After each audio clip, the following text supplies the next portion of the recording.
न समजलेल्या गोष्टी किंवा आणखी आपल्या ज्ञानात भर व्हावी, नक्कीच आपल्या कामाळे सरांच्या या माध्यमानं आपल्या प्रत्येकाच्या बुद्धीत, प्रत्येकाच्या ज्ञानात, प्रत्येकाच्या चिंतनात नक्कीच काहीतरी भर होणार आहे. आणि अशीच भर आपण आपल्या माध्यमिकच्या ग्रुपवर टाकतोय. अशाच प्रकारचे वेबिनार आपण या माध्यमिकच्या ग्रुपवर आयोजन करूया.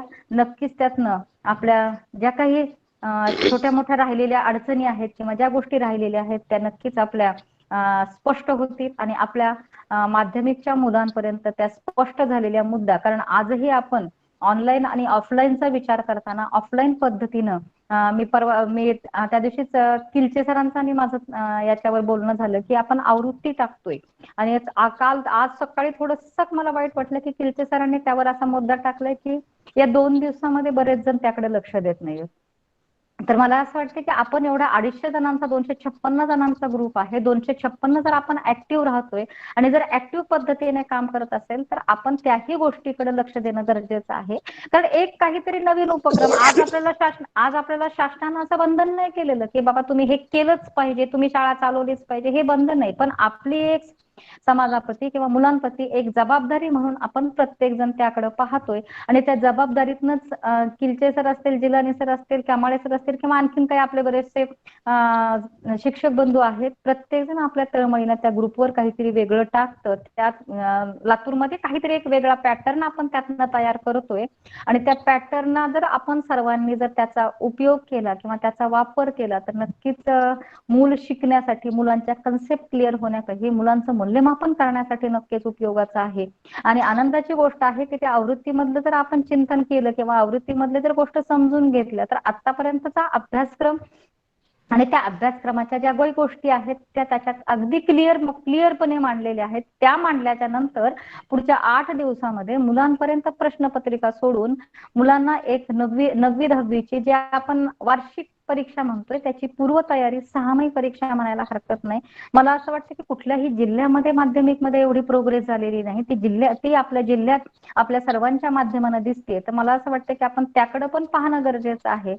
थोडीशी मला अशी विनंती आहे की अजित बिराजदार सर, आपल्याकडे थोडंसं आवृत्तीच्या संदर्भात आपण मुलांपर्यंत किती पोहोचलोय थोडंसं मांडलं तर बरं होईल. कारण थोडासा किलचे सरांनी म्हणल्याच्या नंतर मलाही थोडंसं वाईट वाटलं की का बरं आपण लक्ष देत नाहीत प्रत्येक जण. असं आहे का की आपण त्याकडे लक्ष न देता मुलांपर्यंत त्या पोहोचवत नाहीये?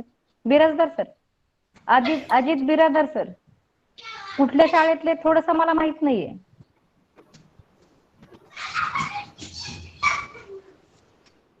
आत्राम गुट्टे सर,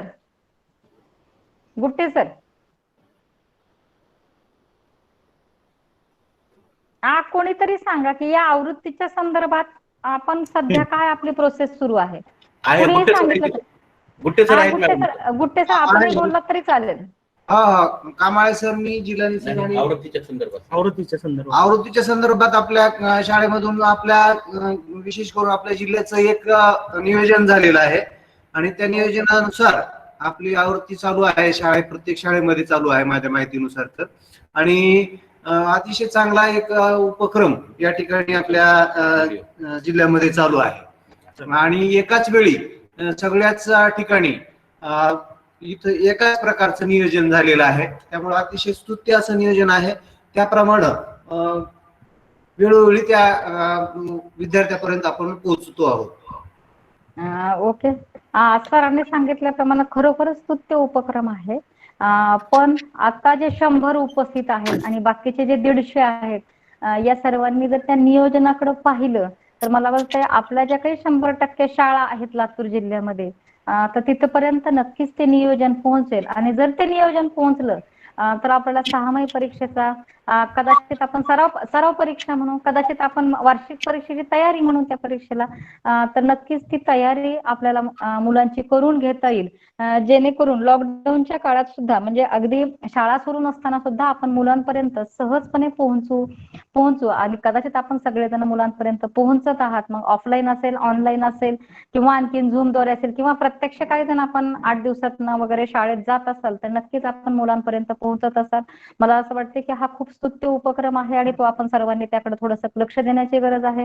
कदाचित मला उद्या खिलचे सरांचा मेसेज असा दिसेल की आपण सगळ्यांनी त्याकडे लक्ष दिलंय आणि प्रत्येक मुलांपर्यंत आमचा प्रत्येक शिक्षक पोहोचवत आहे. तर यासाठी मी परत एकदा सर्वांना शुभेच्छा देते. आणि कांबळे सरांनी अतिशय महत्वाच्या विषयामध्ये जे काही स्वतःचं चिंतन आहे, जे काही स्वतःचं काम आहे, ते नक्कीच आपल्या जिल्ह्यातल्या प्रत्येक शिक्षकापर्यंत, कदाचित बाहेर जिल्ह्यातलं सुद्धा कोणी उपस्थित असेल तर कदाचित त्यांच्यापर्यंत आमचा जिओ जेब्रा सारखा हा जो इतरांना वाटणारा क्लिष्ट विषय, परंतु आपल्या सर्वांना अतिशय सहजपणे कांबळे सर आपल्या समोर नक्कीच मांडतील. आणि नक्कीच जे आपलं शिक्षणाचं उद्दिष्ट आहे की मुलांना प्रत्येक संकल्पना स्पष्ट झाली पाहिजे, प्रत्येक कन्सेप्ट क्लिअर झाली पाहिजे, गणितासारख्या किचकट विषयाची सुद्धा किचकट विषय सुद्धा मुलांना सहज सोपा वाटला पाहिजे आणि त्यातल्या त्यात 9वी-10वीच्या मुलांना सहज सोपा गेला पाहिजे, हा जो आमचा सर्वांचा उद्देश आहे तो नक्कीच उद्देश या माध्यमाने आपल्याला सफल करण्यास नक्कीच कांबळे सरांचे मदत नक्कीच होणार आहे. तर माझी सर्वांना अशी विनंती आहे की आपण सर्वांनी अगदी शेवटपर्यंत कांबळे सरांनी जिओ जेब्रातलं जे काही चिंतन असेल, जे काही त्यांचा प्रयोग असेल, जे काही त्यांचा उपक्रम असेल, जे काही त्यांचं प्रॅक्टिकल असेल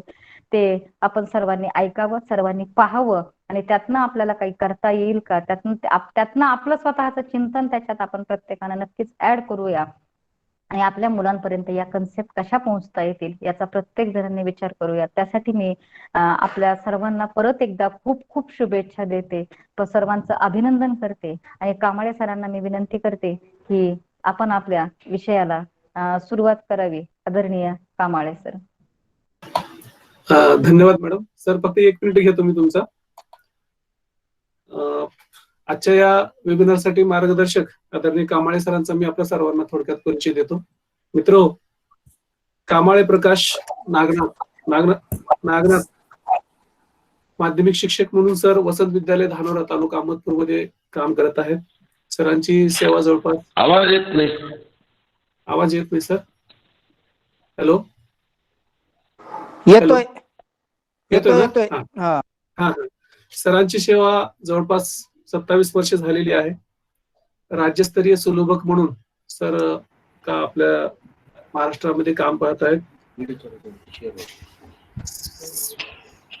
विशेषतः सरांना संगणकाची खूप आवड आहे आणि लॅपटॉप सरांच्या सतत सोबत असतो. मी बऱ्याच वेळा सरांना पाहिले लॅपटॉप सातत्याने सोबत घेऊन सर आपल्या प्रशिक्षणाचं काम करतात. गणिताचे गुरुजी म्हणल्यानंतर सरांच्या मुलांमध्ये निश्चितपणे गणित विषयाची आवड निर्माण झालेली आहे आणि सरांचे बहुतांश विद्यार्थी हे इंजिनिअरिंग मध्ये प्रविष्ट झालेले आहेत आणि सध्या अगदी सर्व विद्यार्थ्यांचा लौकिक या क्षेत्रामध्ये आहे. विद्यार्थी प्रिय शिक्षक भरपूर असतात, परंतु विद्यार्थ्यात आणि शिक्षकातही प्रिय शिक्षकाची संख्या खूप कमी आहे असं म्हणायला काही हरकत नाही. विद्यार्थी आणि शिक्षकामध्ये प्रिय असलेले आदरणीय कांबळे सर आज आपल्यासोबत अगदी मनसोक्त चर्चा करणार आहेत. जिओ जेब्रातील मूलभूत संकल्पनापासून अगदी सरांनी सुरुवात करावी आणि जिओ जेब्राचा प्रवास त्याचं एक फाउंडेशन आपल्या जिल्ह्यामध्ये आज सरांनी घालावं अशी विनंती करून मी सरांकडे हे सुपूर्द करतो आहे. आदरणीय Kamble sir. Okay sir, Kadam sir, thank you. माझा आवाज सगळ्यांना येतोय? हॅलो. हो सर, मी आता हा येतोय. किलचे सरच्या लॅपटॉप वरून जॉईन आहे. हॅलो. बोला सर, येतोय आवाज. बोला तुम्ही, बोला. तर सुरुवातीला मी सर्व शिक्षक बांधवांना मी माझा नमस्कार करतो. विशेष करून डाएटचे आपले कदम सर, प्राचार्य मुरकुटे सर, डॉक्टर गिरी मॅडम आणि सर्व जिल्ह्यातील गणित अध्यापक बंधू भगिनींना माझा नमस्कार. मी अधिक वेळ न घेता आपल्या प्रशिक्षणाला सरळ सुरुवात करतोय. सुरुवातीला एक विनंती करतो की आपल्या काही शंका वगैरे असू शकतील तर त्या आपण आपल्या सेशनच्या शेवटच्या भागामध्ये घेऊया आणि सगळ्यांना आवाज व्यवस्थित येण्यासाठी आपण सगळ्यांचे माईक म्यूट करून ठेवा आणि ऐकण्यामध्ये काही अडचण असेल तर आपले सातपुते सर IT सेलमध्ये आपल्याला मदत करू शकतील. मी माझा लॅपटॉपची स्क्रीन या ठिकाणी आपल्या सर्वांना शेअर करतोय. किलचे सरांच्या नावावरून या ठिकाणी ही स्क्रीन शेअर होते आहे.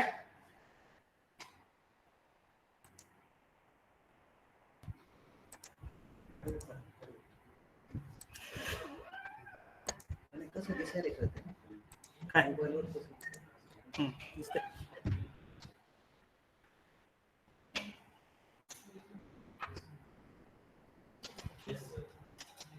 दिसतंय बघा, स्क्रीन येते का? ओके. हॅलो सर, या ठिकाणी आपण जिओजेब्राचे अगदी इंट्रोडक्शन पासून जिओजेब्रा मधल्या वेगवेगळ्या ऍक्टिव्हिटी कशा करावायच्या याच्या संबंधी आपण टप्प्याटप्प्याने ही माहिती घेणार आहोत. या ठिकाणी सर्वप्रथम मी जिओजेब्रा हे सॉफ्टवेअर आपल्या सर्वांना इन्स्टॉल करता येत आहे किंवा आपण केलेलं आहे असं गृहीत धरून जिओजेब्राच्या इंट्रोडक्शन पासून मी या ठिकाणी सुरुवात करतो आहे. जिओजेब्रा नवीन लोकांना शिकण्यासाठी सुरुवातीला जिओजेब्रा क्लासिक 5 हे सॉफ्टवेअर अधिक सोयीचं होऊ शकतं. आपण ते इन्स्टॉल केल्यानंतर त्याचा डेस्कटॉप आता आपल्या सर्वांच्या मोबाईलच्या स्क्रीनवर या ठिकाणी दिसतो आहे. या जिओजेब्राच्या जे काही एक ग्राफिक व्ह्यू दिसतंय आपल्याला, या ग्राफिक व्ह्यूची आपल्याला सुरुवातीला आकर्षक पद्धतीने कशी करायची आहे, त्याचे कोणकोणते व्ह्यूज आहेत हे आपल्याला सुरुवातीला समजून घ्यायचं आहे. बघा या ठिकाणी सर एक मिनिट सर, स्क्रीनवर काही दिसत नाहीये.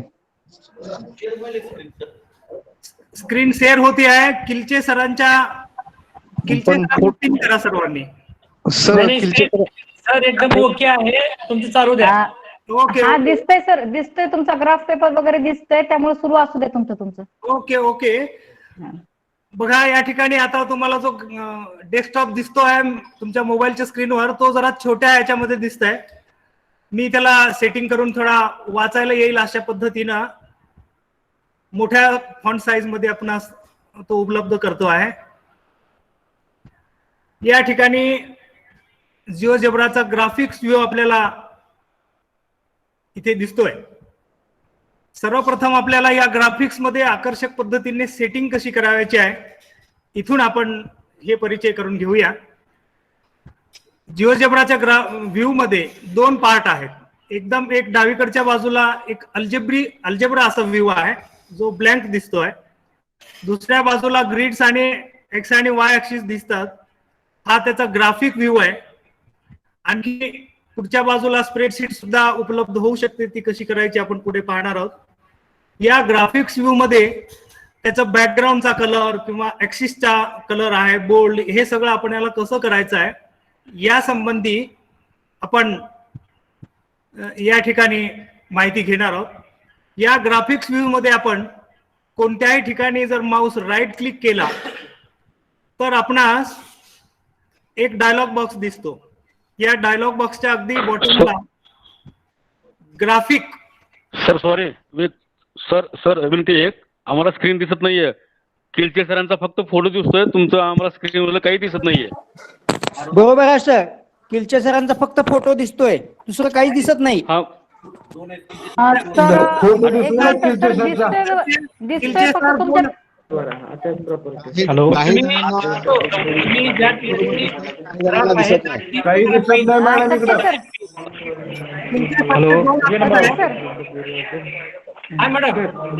दिसतोय क्लिअर कट. मला तरी का बरं काय प्रॉब्लेम आहे सगळ्यांना? म्यूट करा, म्यूट सगळ्यांना. फक्त किलचे सरांचा फोटो दिसतोय, दुसरं काहीही दिसत नाही सर. सर ज्यांना किलचे सरांचा फोटो दिसतोय त्यांनी अनपिन करा. तुमच्या स्क्रीनवर पिन दिसते, ती पिन अनपिन करा म्हणजे स्क्रीन दिसेल तुम्हाला. क्लिक करा.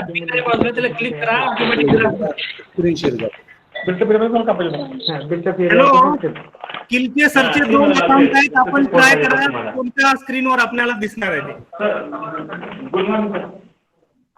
तर स्नेहाताईचं आधार कार्ड आणि pan number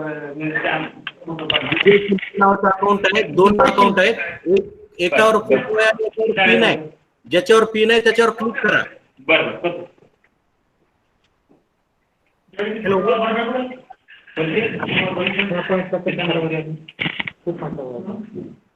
hello. Nagesh sir, तुमचा जरा आवाज पण म्यूट करा आणि कॅमेरा पण ऑफ करा. Nagesh sir. Yes. Nagesh Pangu sir. Yes. तर तुमचे दोन्ही हा, ओके. ओके, आणखी कोणाचा तर माईक चालू आहे? सुनीता जाधव मॅडम. सुनीता जाधव मॅडम, तुमचा माईक बंद करा. ओके. तर डेस्कटॉपचा हा ग्राफिक व्ह्यू आपल्याला आकर्षक पद्धतीने सेट करायचा आहे. मी परत एकदा पाठीमागून येतो. या ग्राफिक व्ह्यू मध्ये माऊसला आपण कोणत्याही ठिकाणी राईट क्लिक केला तर आपल्याला एक डायलॉग बॉक्स दिसतो. त्या डायलॉग बॉक्सच्या अगदी बॉटमला ग्राफिक्स सेटिंग बद्दल आहे, तिथे क्लिक केल्यानंतर उजव्या बाजूला आपल्याला त्याच्या सेटिंगच्या वेगवेगळ्या टॅब दिसत आहेत. यामध्ये बघा, इथे खालच्या बाजूला ऍक्सिस असं लिहिलंय मधल्या, तर तिथे कलर ब्लॅक आहे. आपल्याला ग्राफिक व्ह्यू मध्ये ऍक्सिस कलर ब्लॅक दिसत आहेत. जर आपल्याला तो कलर चेंज करायचा असेल तर आपण तो ऍक्सिसचा कलर आपल्याला व्यवस्थित दिसण्यासाठी आपण तो रेड पद्धतीने केला. आणि त्याच्या बाजूलाच तिथे ऍक्सिस बोल्ड आहे. अशा पद्धतीने जर केलं तर ऍक्सिस आपल्याला स्क्रीनवर व्यवस्थितपणे दिसू शकतात. त्याच्या खालच्या बाजूला बॅकग्राऊंड कलर असं दिसतंय आणि तो आता सध्या व्हाईट आहे, पण आपल्याला तो स्क्रीनवर व्यवस्थित दिसण्यासाठी आपण त्याला आणखी दुसऱ्या कलर मध्ये, आपल्याला जे कलर चॉईस आपला असेल त्या कलर चॉईस मध्ये आपण त्याला सिलेक्ट करा कलर मध्ये आणि ओके केल्यानंतर आपला ग्राफिक व्ह्यू हा या पद्धतीने दिसू शकतो. त्याचबरोबर पुढे ऍक्सिस सेटिंग आहे. वरच्या बाजूला बेसिक्स नंतर दुसरा ऑप्शन आहे axis, x axis. X axis मध्ये शो ऍक्सिस, हा ऍक्सिस हाईड करता येईल किंवा त्याच्यावरचे नंबर्स हाईड करता येईल, किंवा ऍक्सिसची फक्त पॉझिटिव्ह डिरेक्शन घ्यायची असेल तर आपण पॉझिटिव्ह डिरेक्शन ओनली या बटन मध्ये, रेडिओ बटन मध्ये आपण त्याला टिक मार्क करा. आणि त्याचे डिस्टन्सेस कसे घ्यायचे आहेत त्या संबंधीची सेटिंग आहे. त्याच पद्धतीने वाय ऍक्सिसची पण आपल्याला सेटिंग करता येते. पुढे चौथा ऑप्शन आहे त्याचा ग्रिड. या ग्रिडला आपल्याला व्यवस्थित दिसण्यासाठी त्या ग्रिडचा कलर खालच्या बाजूला ग्रिड कलर असं दिसतंय. मी थोडासा ब्लॅक कलर मध्ये त्या ग्रिडचं या ठिकाणी घेतो. आणि त्याच्या लाईन्स ग्रिडच्या आपल्याला कशा पाहिजेत, एक सलग लाईन पाहिजे की डॉटेड लाईन पाहिजे, या संबंधी आपल्याला ऑप्शन तिथे निवडता येऊ शकतो. आणि मग अशा पद्धतीने हे सेटिंग करून घेतल्यानंतर हा ग्राफिक व्ह्यू आपल्या सर्वांच्या समोर या ठिकाणी आपल्याला दिसतो. या ग्राफिक व्ह्यू मध्ये बऱ्याच वेळेला आपण जेव्हा नवीन ग्राफिक्स ओपन करतो तेव्हा त्याच्यावरचे एक्स आणि वाय ऍक्सिस कदाचित एका साईडला असू शकतात. हे आपल्याला व्यवस्थित सेंटरला करून घ्यायचे असतील तर ते आपल्याला 2 पद्धतीने करता येऊ शकतात. जर समजा आपण माऊसचा क्लिक ड्रॅग केला, माऊसला ड्रॅग केला कोणत्याही ठिकाणी या ग्राफिक व्ह्यू मध्ये, तर आपल्याला ते ऍक्सिस पाहिजे त्या ठिकाणी ती सिस्टीम आपल्याला ड्रॅग करता येते. किंवा या ग्राफिक व्ह्यू मध्ये राईट क्लिक केल्यानंतर त्याच्या खालच्या बाजूला स्टँडर्ड व्ह्यू असा ऑप्शन दिसतोय आपल्याला डायलॉग बॉक्स मध्ये. आपण त्या स्टँडर्ड व्ह्यूला जर क्लिक केला तर हे संपूर्ण एक्स आणि वाय ऍक्सिस आपल्याला सेंटर मध्ये दिसतात. अशा पद्धतीने आपल्याला त्याचा ग्राफिक व्ह्यू आकर्षक पद्धतीने सेट करता येईल की जेणेकरून तो व्ह्यू आपल्याला आकर्षक आणि सुटेबल दिसू शकतो, स्पष्टपणे दिसू शकतो. यानंतर आपण या जिओजेब्राच्या मुख्य मेनूंची माहिती घेणार आहोत. कारण जिओजेब्रा वापरायचा असेल तर त्याचे मेनू आणि टूल्सची एकदा इत्थंभूत माहिती झाली की मग आपल्याला ऍक्टिव्हिटी आपल्या पद्धतीने गणिताचं नॉलेज आपण आहे आपल्याकडे ऑलरेडी, फक्त त्याला ऍक्टिव्हिटी मध्ये कसं कन्वर्ट करायचं आहे हे आपल्याला शिकता येतं. पण त्याची सुरुवात आपल्याला मात्र जिओजेब्राचे मेनू काय आहेत, त्याचे टूल्स काय आहेत, ते टूल्स कसे वापरायचे आहेत याच्या संबंधी आपल्याला थोडी माहिती घ्यावी लागेल. या डेस्कटॉपच्या वरच्या बाजूला इथे मेनू बार दिसतोय. File, edit, view, option, tools, window आणि हेल्प. आपण एका मेनूची डिटेलमध्ये माहिती घेऊया थोडक्यात. हा फाईल मेनू जर क्लिक केला आपण तर या फाईल मेनू मध्ये न्यू विंडो, म्हणजे आता आपल्याला जो डेस्कटॉपवर दिसतोय ग्राफिक्स व्ह्यू, तसा आणखी एखादा नवीन हवा असेल तर आपण न्यू विंडो मधून तो घेऊ शकतो, किंवा आत्ता असलेला डेस्कटॉप घालून दुसरा नाव हवा असेल तर आपण न्यू ला करू शकतो. आता हा न्यू विंडो जर क्लिक केला तर एका वेळी 2 ग्राफिक व्ह्यू आपल्याला उपलब्ध होतील. पण न्यू वर जर क्लिक केला तर आपल्याला आता उपलब्ध असलेला ग्राफिक व्ह्यू जाऊन नवीन ग्राफिक व्ह्यू ओपन होऊ शकतो. यापूर्वी आपण जर काही जिओजेब्रामध्ये ऍक्टिव्हिटी करून सेव्ह केले असतील तर ओपन या सब मेनू मधून आपल्याला ओपन करता येतील, किंवा एखादी ऍक्टिव्हिटी जिओजेब्रा मधून डायरेक्ट ओपन करता येईल. खाली एक ओपन रिसेंट असा ऑप्शन आहे. आता या ऍक्टिव्हिटीच्या अगोदर तुम्ही जी ऍक्टिव्हिटी केली आहे तीच ओपन करायची असेल तर आपण ओपन रिसेंट असं करू शकतो. त्याखाली सेव्ह असं आहे. आपण एखादी ऍक्टिव्हिटी तयार केली आहे आणि ती आपल्याला कायमस्वरूपी सेव्ह करून ठेवायची आहे तर ती सेव्ह करता येते. आपल्याला नेहमीच्या पद्धतीनं फाईल मेनूचे जे काही सब मेनू आहेत ते ज्या पद्धतीने आपण वापरतो अगदी त्याच पद्धतीने ते करता येतील. खाली एक शेअरचा एक मेनू आहे. जर आपण इथे केलेली ऍक्टिव्हिटी आपल्याला जिओजेब्राच्या लायब्ररीमध्ये शेअर करायची असेल तर आपण ती तिथून करू शकतो. त्यासाठी आपल्याला नेट कनेक्ट असणं आवश्यक असते. त्याखाली एक एक्सपोर्ट असा एक मेनू आहे फाईलमध्ये. हा एक्सपोर्ट मेनू पुढे खूप महत्वाचा आहे. जेव्हा आपल्याला GIF वगैरे करायचे आहेत, अॅनिमेटेड GIF करायचे आहेत, तर मग आपल्याला ती केलेली सगळी ऍक्टिव्हिटी GIF मध्ये कन्वर्ट करताना एक्सपोर्ट करावी लागते. तर एक्सपोर्ट मेनूचा उपयोग जास्ती करून तर तो GIF मध्ये होऊ शकतो. समजा आपण एखादी फिगर काढली आहे आपल्या ग्राफिक्स व्ह्यूवर आणि ती फिगर आपल्याला बाकी वर्ड मध्ये किंवा अन्य ठिकाणी प्रिंट करून पाहिजे असेल तर आपल्याला ती प्रिंट प्रिव्ह्यू करून पाहता येऊ शकते. जर समजा आपण हा प्रिंट प्रिव्ह्यू केला तर आपण केलेल्या ऍक्टिव्हिटीला प्रिंटच्या स्वरूपामध्ये घेता येऊ शकतं, किंवा ती सेव्ह करून आपल्याला प्रिंट करून घेता येऊ शकते. ही प्रिंट करताना त्याचे पर्सेंटेज, हे प्रिंटचा जे काही ऑप्शन आहेत हे आपल्या सगळ्यांना माहिती आहेतच.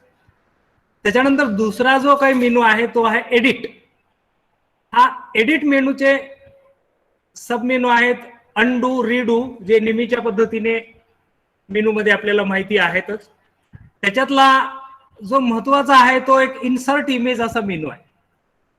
समजा ग्राफिक व्ह्यूवर आपल्याला एखादी इमेजच इन्सर्ट करायची असेल तर आपण इन्सर्ट इमेज मधून आपल्या फाईलमध्ये सेव्ह असेल किंवा क्लिपबोर्ड मध्ये सेव्ह असलेली इमेज आपण ग्राफिक व्ह्यू मध्ये पेस्ट करू शकतो.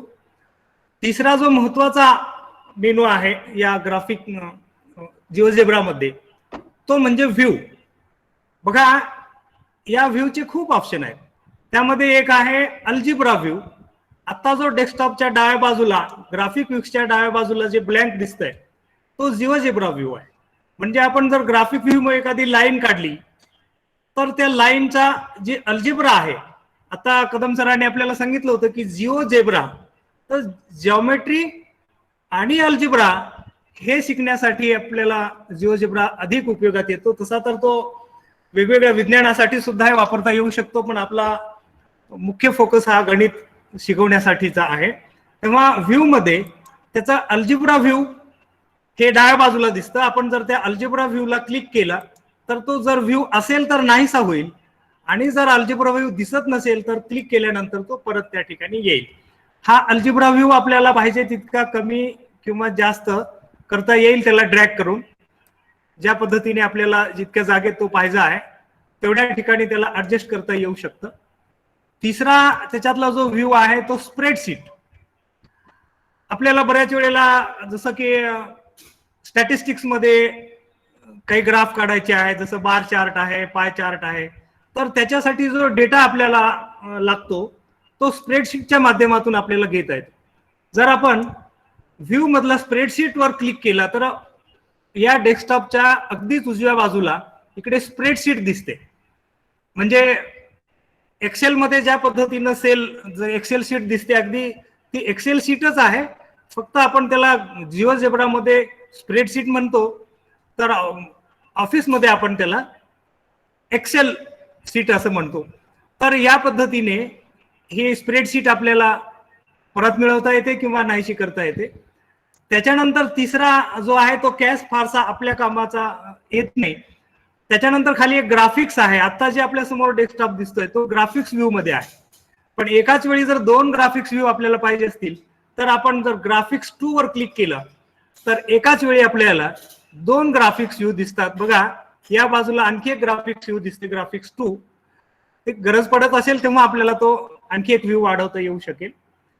त्याच्यातला पुढचा जो महत्वाचा मेनू आहे, सब मेनू आहे, तो म्हणजे 3D ग्राफिक्स. बऱ्याच वेळेला आपल्याला काही 3D फिगर्स काढायचे असतात, जसं की स्पियर काढायचा असतो, क्यूब काढायचा असतो, कोन काढायचा असतो, सिलेंडर काढायचे असते. तर मग अशा वेळी आपल्याला त्याचं 3D ग्राफिक्स व्ह्यू लागतं. जर आपण 3D ग्राफिक्स व्ह्यूला क्लिक केला तर अगदीच उजव्या बाजूला आपल्याला त्याचा 3D ग्राफिक्स व्ह्यू दिसतो, ज्यामध्ये एक्स, वाय आणि झेड हे 3 ऍक्सिस आपल्याला या ठिकाणी दिसतात. आणि आपला माऊस आपण जर इथे फिरवला तर आपल्याला हे 3D ग्राफिक्स त्याच्या प्लेनसह वेगवेगळ्या पद्धतीने आपल्याला त्याला मूव्ह करता येतं. जेव्हा आपल्याला 3D फिगर्स बद्दल बोलायचं आहे आपण तेव्हा त्याबद्दल अधिक बोलूया. फक्त मी आपल्याला या सगळ्या मेनू बद्दलची माहिती या ठिकाणी देतो आहे. हा ग्राफिक्स व्ह्यू लहान किंवा मोठा करण्यासाठी आपल्याला त्याला ड्रॅग करता येऊ शकतं, किंवा नको असेल तर त्याच्या वरच्या कोपऱ्यामध्ये क्रॉस मार्क आहे, तिथे आपण जर क्लिक केला तर तो व्ह्यू आपल्याला पुन्हा बंद करता येऊ शकतो. व्ह्यू मेनू मध्ये पुढे कन्स्ट्रक्शन प्रोटोकॉल एक महत्वाचा टूल आहे, जे नवीन जिओजेब्रा शिकणार आहेत अशा सर्व अध्यापकांना त्याचा उपयोग होऊ शकतो. बघा आम्ही या ठिकाणी एक ऍक्टिव्हिटी करतो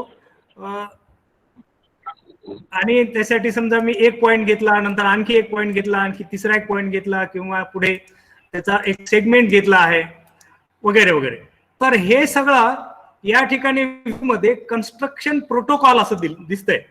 या कन्स्ट्रक्शन प्रोटोकॉलला आपण जर क्लिक केलं तर मी आता जी ऍक्टिव्हिटी केली होती ज्या क्रमानं ती केली आहे, बऱ्याच वेळेला आपण एखादी ऍक्टिव्हिटी करतो किंवा दुसरी कोणी केलेली ऍक्टिव्हिटी आपल्या समोर असेल तर ती कशी केली आहे, त्याची सुरुवात कुठून केली आहे हे माहिती करून घ्यायचं असेल तर आपण त्या ऍक्टिव्हिटीला जर कन्स्ट्रक्शन प्रोटोकॉल पाहिला त्याचा, तर बघा आम्ही पहिल्यांदा ए पॉइंट घेतला होता, नंतर बी घेतला, नंतर सी घेतला, नंतर डी. या ज्या क्रमानं मी ती ऍक्टिव्हिटी केली आहे त्या क्रमानं त्या ऍक्टिव्हिटी आपल्याला बघायला मिळतात.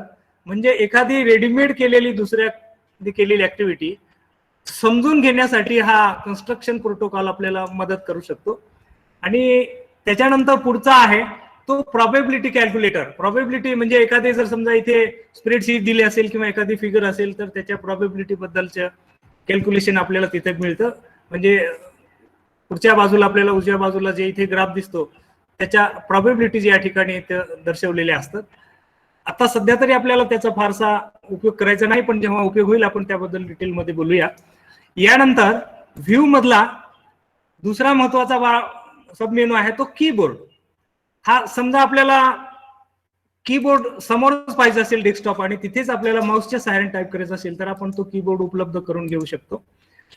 त्याखाली इनपुट बार असं एक दिसतंय. आपल्या ग्राफिक्स व्ह्यू मध्ये अगदीच बॉटमला अगदी डाव्या बाजूला इनपुट इथे बघा इनपुट असा दिसतंय आणि त्याच्या पुढे असा एक मोठा बार दिसतो. हा इनपुट बार आपल्याला जर बॉटमला दाखवायचा असेल तर आपण या इनपुट बारला हायलाइट केल्यानंतर तो इनपुट बार आपल्याला खाली दिसेल. जर इनपुट बारला आपण इथे डिसिलेक्ट केला तर खालच्या बाजूचा इनपुट बार आपल्याला नाहीसा झालेला दिसेल. हा इनपुट बार आपल्याला वेगवेगळ्या प्रकारचे फॉर्म्युले किंवा एखाद्या फंक्शनचा एखाद्या इक्वेशनचा ग्राफ हवा असेल तर त्या ग्राफ बद्दल किंवा काही कॅल्क्युलेशन्स करायचे आहेत, जसं की बार चार्ट, पाय चार्ट वगैरे काढताना त्या वेगवेगळ्या कमांड इनपुट बार मधून देता येतात किंवा एखाद्या फॉर्म्युल्याचा ग्राफ सुद्धा काढता येऊ शकतो. आपण ते कसं काढायचं नंतर डिटेलमध्ये एक एक ऍक्टिव्हिटी पाहणार आहोत. त्यानंतर खाली त्याचा लेआउटच्या इथे आपल्याला ऑप्शन दिसतोय. आता आपण जे डेस्कटॉप मध्ये ग्राफिक व्ह्यूला काही व्यवस्थितपणे सजवलं होतं, हे सजवण्यासाठी आपण राईट क्लिक करून जे आपल्याला तिथे वेगवेगळे ऑप्शन मिळाले होते ते सगळे layout मधून तुम्ही मिळतात. किंवा या व्ह्यू मध्ये जे महत्वाचे त्यानंतर चौथा जो ऑप्शन आहे तो आहे ऑप्शन, म्हणजे चौथा मेनू आहे ऑप्शन्स. त्यामध्ये राऊंडिंग म्हणजे काय आहे? फॉर एक्झाम्पल समजा एखादा नंबर आपल्याला किती डेसिमल प्लेसेस पर्यंत आवश्यक आहे, त्यानुसार मग अॅक्युरेट व्हॅल्यू घेण्यासाठी आपण अधिक डेसिमल जसे वाढवतो तसं त्याचे 0 डेसिमल्स राऊंडिंगचे अनेक ऑप्शन आहेत. 0 डेसिमल प्लेसेस, 1, 2, 3 अगदी 15 डेसिमल प्लेसेस पर्यंत आपल्याला घेता येतो. किंवा एखादा नंबर सिग्निफिकंट फिगर्स मध्ये कसा घ्यायचा आहे त्या पद्धतीने तो नंबर राऊंड करणे किंवा डेसिमल मध्ये करण्यासाठी हे ऑप्शन आपल्याला वापरता येतात. त्याच्यानंतर खाली एक दुसरा सबमेनू आहे लेबलिंग. यामध्ये आपण जसं की आता इथे मी पॉइंट घेतला होता, मी पॉइंटला क्लिक केल्याबरोबर त्या ठिकाणी त्या पॉइंटला ऑलरेडी नाव या ठिकाणी येत आहे. तर हे नाव आपल्याला पुन्हा पुन्हा द्यायची गरज नाही, तर ते आपोआपच त्या ठिकाणी ते नाव आपल्याला मिळतं. म्हणजे ऑप्शन मध्ये लेबलिंग हे ऑटोमॅटिक होऊ शकते किंवा नवीन ऑब्जेक्ट घेतला तेव्हाच त्याला लेबलिंग होऊ शकतं, किंवा ऑब्जेक्ट नवीन घेतला आणि त्याला लेबलिंग नको असेल तर ती आपल्याला नको अशी करता येऊ शकते. या पद्धतीने ऑप्शन मध्ये लेबलिंगचा एक आपल्याला सबमेनू वापरता येईल. त्याच्यानंतर खाली फॉन्ट्स दिलेत. यामध्ये फॉन्ट साईज 12 पासून ते जास्तीत जास्त फॉन्ट साईज पर्यंत आहे. खाली डेस्कटॉपवर आपल्याला हा पॉइंट मोठ्या साईज मध्ये पाहिजे असेल, त्याचे लेबलिंग मोठ्या साईज मध्ये पाहिजे असेल तर मग आपल्याला त्याची फॉन्ट साईज, जशी आता मी या ठिकाणी फॉन्ट साईज वाढवली तर फॉन्ट साईज आपल्याला कमी किंवा जास्त करण्यासाठी या सबमेनूचा वापर होऊ शकतो. वेगवेगळ्या लँग्वेजेस मध्ये आपल्याला जिओजेब्रा वापरता येईल. आता सध्या आपण इंग्लिश लँग्वेज मध्ये वापरतोय, पण इथे अनेक प्रकारच्या लँग्वेजेसची इथे लिस्टच आपल्याला दिसते. त्या लिस्टमधून आपण लँग्वेज सिलेक्ट करू शकतो. त्याच्यानंतर त्याचे ऍडव्हान्स ऑप्शन्स आहेत. आता आपण जे सेटिंग केलं होतं तेच जवळपास त्या ऍडव्हान्स ऑप्शन मध्ये आहेत. आणि सगळ्यात महत्वाचं म्हणजे आता आपण जो ग्राफिक व्ह्यू, जो त्याचा बॅकग्राऊंड आहे किंवा ऍक्सिस आहे, हे सगळं सिलेक्ट केलंय. पण जेव्हा आपण हे सगळे ऍक्टिव्हिटी बंद करू आणि पुन्हा एकदा जिओजेब्रा ओपन करू तेव्हा हे परत आता दिसते तशी स्क्रीन दिसणार नाही. पण आपल्याला हीच सेटिंग कायमस्वरूपी जर सेव्ह करून ठेवायची असेल तर आपण सेव्ह सेटिंग हा ऑप्शन निवडला आणि मग आपला जिओजेब्रा मधली ऍक्टिव्हिटी बंद करून आपण त्या फाईल मधून बाहेर आलो आणि पुन्हा एकदा जिओजेब्रा ओपन केला तर आपल्याला हीच सेटिंग परत या ठिकाणी मिळू शकते. तिसरा 5वा महत्वाचा मेनू आहे तो म्हणजे टूल्स. या टूल्सचे 3 ऑप्शन आहेत. एकतरी कस्टमाइज टूल बार, या ठिकाणी मेनू बारच्या खाली ॲरो दिसताय, पॉइंट दिसताय, हे सगळे खालचा जे टूल्स दिसत आहेत याला टूल बार्स म्हणायचं. ह्या टूल बार्स मध्ये आता काही ऑप्शन टूल्स आपल्याला वापरायचे आहेत तर काही वापरायचे नाहीत. एखाद्या ऍक्टिव्हिटीमध्ये सगळेच टूल लागणार नसतील तर आपल्याला जेवढे टूल आवश्यक आहेत तेवढेच टूल या ठिकाणी ठेवून बाकीचे टूल नाहीसे करण्यासाठी आपल्याला टूल बार कस्टमाइज करता येईल. किंवा आपण एखादी ऍक्टिव्हिटी केली आहे आणि त्या ऍक्टिव्हिटीसाठी किती टूल्स वापरले आहेत, कोणत्या क्रमानं वापरले आहेत, हे आपल्याला एकाच ठिकाणी पाहिजे. म्हणजे समजा एखादा त्रिकोण काढायचा आहे तर त्रिकोण काढताना तुम्ही जेवढे टूल्स वापरले आहेत ते सगळे त्रिकोण टूल्स वापरून जेव्हा आपण त्रिकोण काढतो तेव्हा ते सगळे टूल एकाच वेळी उपलब्ध होण्यासाठी आपल्याला त्या क्रिएट न्यू टूल्स मध्ये एकत्रितपणे ते सगळे टूल्स आपल्याला घेता येतात. किंवा आपण एखादा नवीन टूल तयार केला आहे तर त्याला मॅनेज करण्यासाठी, त्याच्यात एडिट करण्यासाठी हे टूल्स वापर करता येईल. पुढे विंडोज मध्ये तोच ऑप्शन आहे जो फाईल मध्ये आपल्याला न्यू विंडो असा ऑप्शन होता, तोच विंडो मध्ये सुद्धा परत आपल्याला मिळतो. पुढे एक हेल्पचा ऑप्शन आहे. आपण जर नेट कनेक्टेड असाल तर हेल्प मध्ये आपल्याला त्या आता जिओजेब्रा मध्ये आपण काय ऍक्टिव्हिटी करायची आहेत किंवा करू शकतो त्याच्याबद्दलची PDF फाईल आहे. त्याच्याबद्दलचं सगळी हेल्प, मार्गदर्शन किंवा काही सेव्ह केलेले जे काही ऍक्टिव्हिटी आहेत ते आपल्याला त्या हेल्प मधून बघायला येऊ शकतात. त्यासाठी आपल्याला जिओजेब्राच्या या सॉफ्टवेअर मध्ये आपल्याला त्या जिओजेब्रा इन्स्टिट्यूटकडे लॉग इन व्हावं लागतं. हे सगळे मेनू बार बद्दल आपल्याला थोडक्यात माहिती या ठिकाणी मी दिली आहे. पण सगळ्यात महत्वाचा पार्ट आहे तो म्हणजे टूल्सचा. आपल्याला ह्या सगळ्या टूल्स बद्दलची इत्यंभूत माहिती होणं हा या सेशनचा खरा मुख्य उद्देश आहे. एखादी रेडीमेड ऍक्टिव्हिटी आपल्याला करून प्रेझेंट करून दाखवणे यापेक्षा ती ऍक्टिव्हिटी आपणा सर्वांना करता यावी यासाठी हे आपण सगळा जिओजेब्राचा उपक्रम या ठिकाणी करतोय. त्यामुळं महत्वाची गोष्ट आहे ती म्हणजे ह्या सगळ्या टूल्सची आपल्याला माहिती होणे. आता माझ्याकडे जे ग्राफिक व्ह्यूवर काही सगळं ऍक्टिव्हिटी दिसते आहे ती मला एकाच वेळी अगोदर क्लिअर करून घ्यावी लागेल. ही क्लिअर करण्याच्या वेगवेगळ्या पद्धती आहेत. जर आपण कम्प्युटरवरच्या कीबोर्डवर कंट्रोल झेड असं केलं, कंट्रोल ए केला म्हणजे सगळं सिलेक्ट केलं एकत्र आणि डिलीट केलं तर आपण केलेली सगळी ऍक्टिव्हिटी जाऊ शकते. आता या ठिकाणी एक एक टूल कसा वापरायचा बघा. सर्वात डावीकडे एरो मार्क दिसतंय तो मूव्ह टूल आहे. त्याच्या खाली एक तिथं त्रिकोणी रेडिओ बटन दिसतंय. जर मी त्याला क्लिक केले तर त्याचे एकूण मला 4 ऑप्शन मिळतात. मूव्ह आहे, मूव्ह अराउंड पॉइंट आहे, फ्री हँड सेप आहे आणि पेन आहे.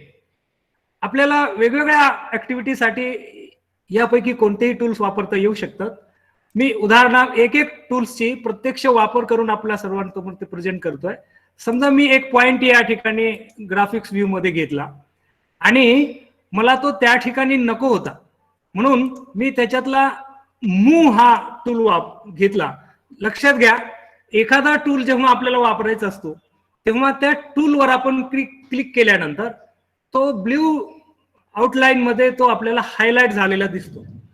याचा अर्थ असा की ते टूल आता सध्या आपल्याकडे ऍक्टिव्ह आहे, ते टूल वापरत आहे. मी या ठिकाणी मूव्ह हे टूल सिलेक्ट केल्यानंतर आता मी या ए पॉइंटला ड्रॅग केला तर तो मला पॉइंट कोणत्याही ठिकाणी ड्रॅग करून त्याचे मुवमेंट करता येऊ शकते. समजा माझ्याकडे एखादा पॉलिगॉन आहे आणि तो पॉलिगॉन ही मला मूव्ह करायचा आहे तर मी मूव्ह हा टूल जर घेतला तर हा पॉलिगॉन मला हवा त्या ठिकाणी ग्राफिक्सवर मूव्ह करता येऊ शकतो. पण त्याच्या खाली दुसरा जो टूल आहे ते आहे मूव्ह अराउंड पॉइंट. समजा मी हा टूल जर सिलेक्ट केला तर मला एखादा ग्राफिक म्हणजे एखादी फिगर आहे, पॉइंट आहे तो खिलचे सर पुन्हा एकदा प्रेझेंट करा. तुमचं प्रेझेंटेशन थांबलं, प्रेझेंट करा म्हणलं परत एकदा स्क्रीन प्रेझेंट करा. असं का? हा कृपया इतरांनी प्रशिक्षण सुरू असताना कुणीही प्रेझेंट करू नका. आता शेअर होते का? खिलचे सर तुम्हाला परत एकदा प्रेझेंट करावं स्टॉप करून. सर प्रेझेंट होते का? प्रेझेंट हा हो आता नाही होत. हॅलो जायला सांगा. हा बघा ना. नाही सर होत. हॅलो होईल. खिलचे सर प्रेझेंटेशन थांबवा आता. आवाज येत नाही. परत एकदा प्रेझेंट चालू करा. ओके ओके आवाज थांबून चालू करा. स्टॉप शेअरिंग करा. कृपया इतरांनी डिस्टर्ब करू नका स्क्रीन शेअर करून. तुला मिनिमाइज करून घ्या आणि आता प्रेझेंट करा. प्रेझेंट नाव मध्ये घ्या. एंटर स्क्रीन इथे क्लिक करा.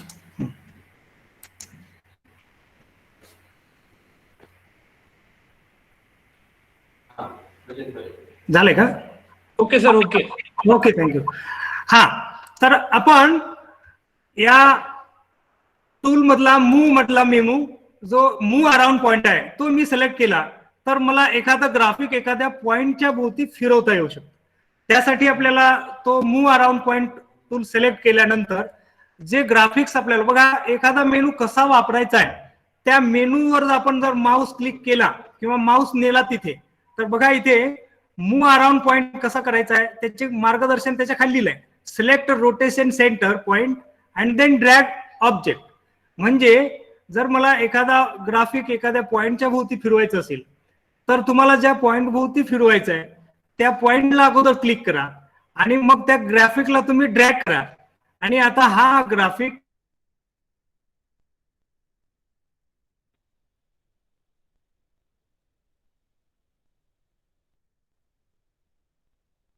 जेव्हा गरज पडते तेव्हा आपल्याला वापरता येईल. त्याच्यानंतर खाली फ्री हँडचा असा एक सेप आहे, हा एक टूल आहे. तर फ्री हँड म्हणजे काय आहे, तर आपण एखादी फिगर घेतली आहे, समजा फ्री हँड टूल घेतला आणि मग आपण या ग्राफिक व्ह्यूवर अशा पद्धतीने एखादी फ्री हँड ड्रॉइंग केली तर ती आपल्याला फ्री मध्ये काढता येऊ शकते. आणि त्याखाली पेन असा एक ऑप्शन आहे, तो फ्री हँडच्या सारखा जवळपास त्या पद्धतीने पेनचा वापर करून आपल्याला ही ड्रॉइंग किंवा एखादी कर वगैरे काय आवश्यक असेल ते आपल्याला काढता येऊ शकते. त्यानंतर दुसरा महत्वाचा मेनू आहे तो म्हणजे पॉइंटचा. 2 नंबरचा जे टूल दिसतोय आपल्याला त्याला जर क्लिक केला, पण त्याच्यात पॉइंट आहेत आणि त्याचे अनेक ऑप्शन आहेत. त्यामध्ये पहिला आहे पॉइंट ऑप्शन, म्हणजे आपण जर एक ग्राफिक व्ह्यूवर एखादा पॉइंट घ्यायचा असेल तर तो पॉइंट आपल्याला पॉइंट ऑब्जेक्ट टूल घेतलं, सिलेक्ट केल्यानंतर आपण ग्राफिक व्ह्यूवर आवश्यक त्या ठिकाणी क्लिक केल्यास आपल्याला तशा पद्धतीचे अनेक पॉइंट्स मिळू शकतात. त्याखाली आणखी एक महत्वाचा टूल आहे तो म्हणजे पॉइंट ऑन ऑब्जेक्ट. हा टूल काय आहे, पॉइंट आणि पॉइंट ऑन ऑब्जेक्ट मध्ये थोडा फरक आहे. समजा आपण एखादी लाईन घेतली आहे, सेगमेंट घेतलाय किंवा ट्रँगल घेतलाय, त्या फिगरवरच तो पॉइंट हवा असेल तर या ठिकाणी आपल्याला पॉइंट ऑन ऑब्जेक्ट असं करता येईल. मी त्यासाठी एक सेगमेंट या ठिकाणी घेतो आपल्या माहितीसाठी आणि मी आता पॉइंट ऑन ऑब्जेक्ट असा टूल जर सिलेक्ट केला आणि मी या सेगमेंटवर जर क्लिक केला तर मला आता पी पॉइंट ह्या सेगमेंटवर दिसतोय, तो पॉइंट ऑन ऑब्जेक्ट आहे. जर मी मूव्ह केला, हा पी पॉइंट मूव्ह केला तर तो आता सेगमेंटच्या बाहेर कुठेच मूव्ह होणार नाही. याची मुवमेंट सेगमेंटच्या बाहेर होऊ शकत नाही. बाकीच्या पॉइंट हे बाहेर होते ते कुठे मूव्ह होतात, पण पॉइंट ऑन ऑब्जेक्ट जेव्हा आपण घेतो तेव्हा तो त्या ऑब्जेक्टच्या वर इतरत्र मूव्ह होऊ शकतो पण ऑब्जेक्टच्या बाहेर जाऊ शकत नाही. त्याच्यानंतर खालचा तिसरा ऑप्शन आहे तो म्हणजे अटॅच किंवा डिटॅच पॉइंट. समजा एखादा पॉइंट इथे बघा, हा जी पॉइंट ह्या सेगमेंटच्या बाहेर आहे पण तो पॉइंट मला सेगमेंटवर आणायचा आहे तर मी अटॅच डिटॅच पॉइंटचा टूल या ठिकाणी वापरू शकतो. तो कसा वापरायचा आहे तर तुम्हाला जो पॉइंट या ऑब्जेक्टला किंवा सेगमेंटला अटॅच करायचा आहे तो पॉइंट अगोदर सिलेक्ट करा आणि त्या सेगमेंटला क्लिक करा. तो जी पॉइंट आता आपल्या सेगमेंटवर आलेला दिसतो. एखादा पॉइंट डिटॅच करायचा असेल, समजा मला पी पॉइंट इथून डिटॅच करायचा आहे तर मी पी ला क्लिक केल्यानंतर तो बाहेर गेला किंवा जी ला क्लिक केल्यानंतर तो बाहेर गेला. मी ए पॉइंटला जर पुन्हा सेगमेंटवर आणला तर तो परत सेगमेंटवर आणता येईल. म्हणजे पॉइंट अटॅच करणे एखाद्या ऑब्जेक्टला, फिगरला किंवा फिगर पासून तो बाहेर काढणे हा ऑप्शन आपल्याला तिथे वापरता येतो. तिसरा जो ऑप्शन आहे तो आहे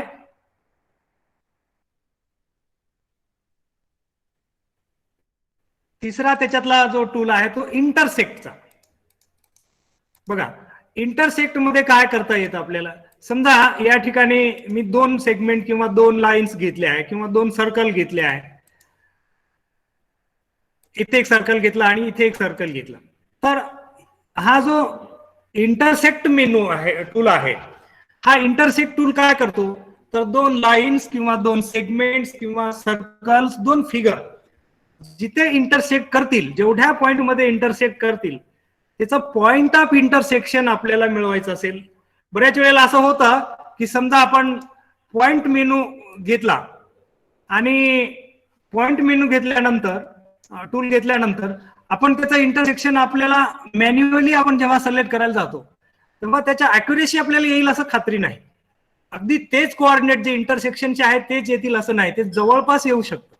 पण आपल्याला अगदीच इंटरसेक्शन हवा असेल तर आपण त्याच्यातला जो टूल आहे इंटरसेक्ट, हा टूल जेव्हा आपण सिलेक्ट करतो तेव्हा मला आता ह्या 2 सर्कलचा इंटरसेक्शन पाहिजे आणि हे 2 सर्कल इथे 2 पॉइंट मध्ये इंटरसेक्ट करतायत.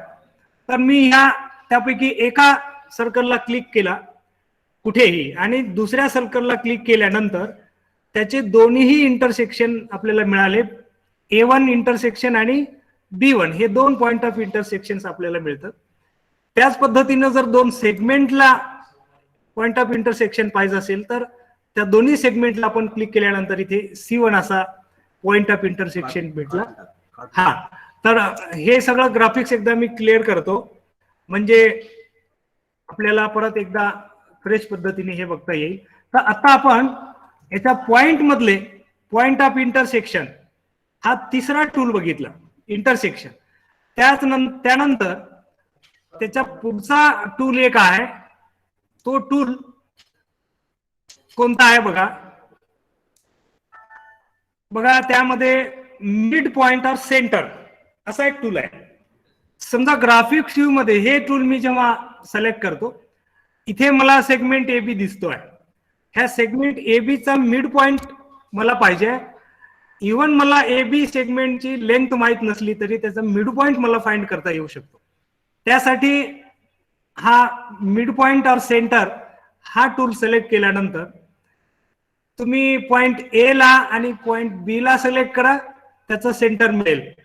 अथवा डायरेक्ट एखादा सेगमेंटलाही सिलेक्ट केलं. फॉर एक्झाम्पल मी आणखी एखादा सेगमेंट इथे घेतो आणि मला त्याचा मिड पॉइंट पाहिजे आहे, तर मी डायरेक्ट त्या सेगमेंटला जरी क्लिक केलं तरी आपल्याला त्याचा मिड पॉइंट मिळेल.